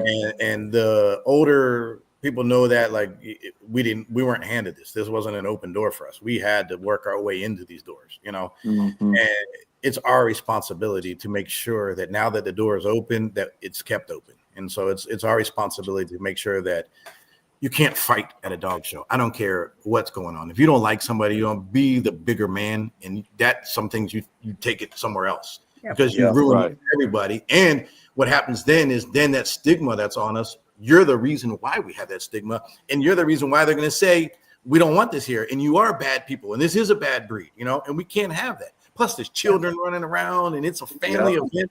That's what makes us great. It's like when people walk in, they're like, I've never seen anything like this in my life. It's like, I can't even explain what this dog show is. Yeah. And we need to keep that vibe going. So any violence, any irresponsibility as dog owner, all these things, they cannot happen. We cannot have this at our events. And the second we do, we as ABKC will ban them, but our community also needs to step up and say, no. We don't want this in our community. There's plenty of people in this world that I don't like. And there's plenty of people in the world that, believe it or not, don't like me. I know it's hard to believe. There's plenty of them out there, but it's a mutual respect. Like, okay, we're here for this. So, I mean, we'll be cordial or we just won't speak at all. But we're not going to, go fight each other and argue. And that's part of I don't know. It's a different vibe sometimes with people who didn't get to fight for things, who just, it was just handed. So we walked into this. Yeah. And it's one of those things where. I agree with what you're saying. And people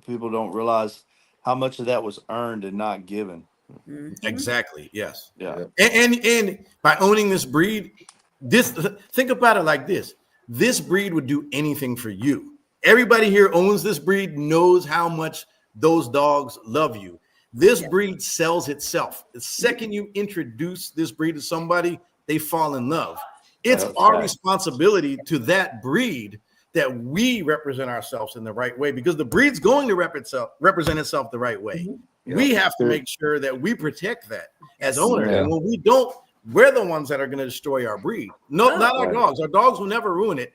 We, the owners, will ruin it if we don't represent it right. So you owe it to the dogs, period. The dogs that love you and that look up to you and you know, doing whatever you want, bringing you that joy, you owe it to that dog to make sure that you represent yourself responsible in the presence of that dog, you know. So there's a lot of things. So but it's all about That's a the dogs fact, or man. nothing at The all. dogs Like, have done their part. We got to do ours. That's yeah, right. we do, and we need to remove things. Like if there's people that come to shows and they start something like that, then everybody needs to say, no, you're not accepted here. We don't want you in our community. Same with irresponsible dog owners. No, we don't want you here because you're giving us and our breed a bad name and our community a bad name, and we worked hard to get a good name, you know, and we worked hard, and we do. We really have a great environment. I mean, look at this screens right now. We're all from different places. We all have different things, but we're here having a good time, laughing, and this is our community. You know, this is what you guys do is the essence of who we are.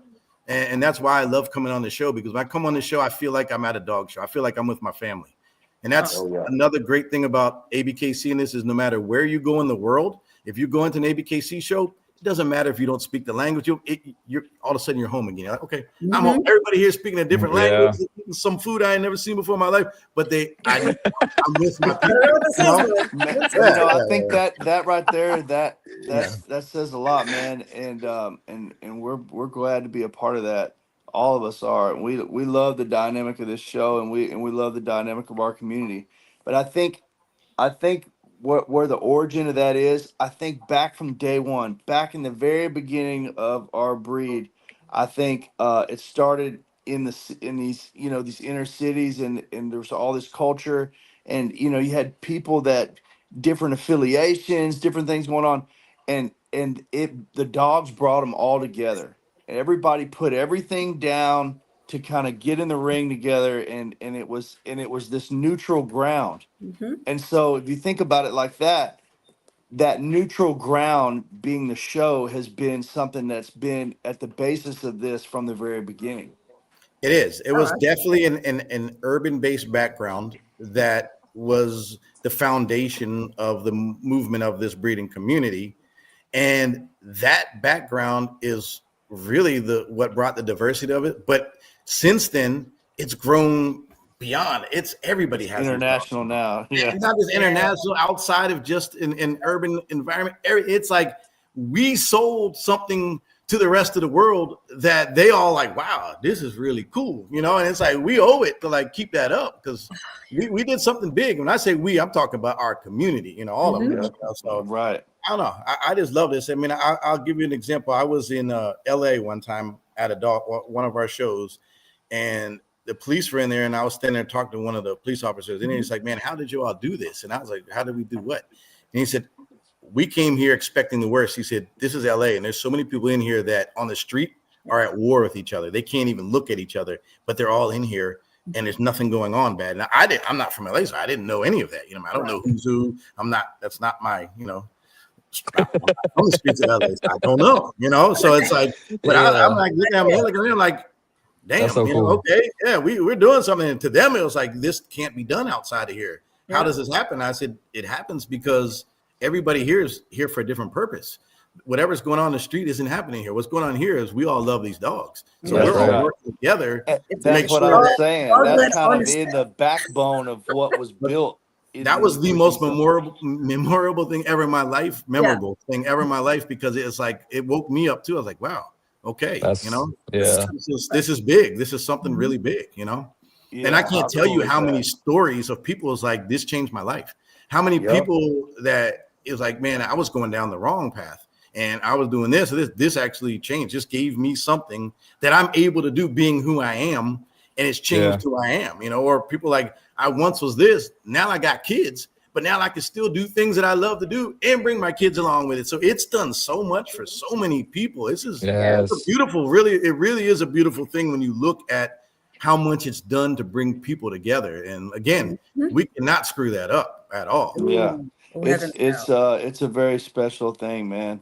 It really is. No, it is. I mean, the world screws that up good enough on its own with people fighting and hating each other. Yeah, we don't need to be trying to expedite nothing. Like, if anything, we're that one thing that says, hey, here we're family. We love each other and we don't care about nothing else. We're all here for respect. And so to me, that's a great thing. And I think that's the biggest thing about our community, bigger than the dogs we created, was the community we created. So, I mean, I'm like I said, I'm still here to this day because of our community. I've bred, I've done what I wanted to do as a breeder, and I'm to the point where that's not the passion that I have anymore, right. And business wise, I've worked for years. I've retired from a business. I did fine in that part of my world. So this to me is now I'm here for the community. And it's just because I saw a community that I love and something that I'm comfortable in and something that I don't see anywhere else. And so me, it's like, I'm here still because of my love and my obligation to our community. So I want nothing more than this to continue and people to realize how great a community we really are. The breed's easy to know how great they are. I mean, all you got to do is what's up, man. You already know that. Yeah. So that's what's up, man. I'm glad to be a part of it, man. I really feel like I found my tribe, like I'm where I belong when I'm doing my thing. I'm with you. Wait till you go overseas one day. You're going to be like, oh, wow, it's the I'm same still here with my tribe. Yeah, I'm still with my tribe. It's just that's what John was telling me, language, man. It seemed like every time I talked to John Cortez, man, he was in another country, and I was like, "What's it like over there? What are the shows?" He's like, "Man, it's the exact same. Just people were speaking a different language." Yeah. You're exactly right, and that's really what it is. And I'm telling you, it's everywhere. It doesn't matter if it's Asia. Shit, I've been to Asia. We have shows from every continent. Honestly, we have them in Africa, Australia, Asia, South America, everywhere. I think the only place we don't have shows yet is Antarctica. But there's still time. Coming soon. Yeah, we're working on that one. Yeah. Well, global warming's making it a little bit more. I forget where he was at. He said it was one of the best ones. There's a few hurdles to get to that one, but yeah. Was it Tibet that he went to recently that he said was so beautiful, man? Great place. I haven't been to Tibet because I don't think we have dog shows in Tibet yet. I don't know if it was Tibet. I'm trying to remember. It was somewhere. Nepal, I thought. I don't remember specifically where it was, but it was somewhere I haven't been. But he said the community's great everywhere he's been, all over the world. Yeah, well, the cool thing about it is you feel like you get to these countries like, oh man, I don't know what to do. I'm lost. I don't speak the language. I know. Second you walk in the building, you're like, okay, I'm back. Yeah, I'm comfort. Right. And that's how they feel when they come here. So make sure y'all, show love to the international ones because they're going to show you love when you go see them for sure. So yeah. 100%, man. No, and that's what Nationals is. That's why the vibe, just like you said. Yeah, I feel like we've had some sound issues or something. Some people I can't hear. Really? Caleb, can you hear us? Yeah, I can hear you. I can't hear you. I had to go out. I can't hear Bruce either. Oh, my bad. I'm lucky. I can see and hear everybody. Yeah. I had to go out a couple of times and come back in. Yeah, I noticed that. Let's try to close out and close back in before we shut down. I've lost all of you at least once. Well, my battery's actually dying on this. Oh, good. Yeah. Yeah. Well, with that said, we can't have you dying on us now. But Dave, is there anything that you want to release to the public as far as like anything that you could think of as? I think we've said it all. I think that there's a few booths left. Get them booths while they're there because this is a once in a lifetime opportunity. We're in Savannah. I don't know we'll ever be back in Savannah again. So just try to get there. Make sure y'all come out. I mean, this is Nationals. If you've never been, you got to go. Got to feel the vibe. It's something different.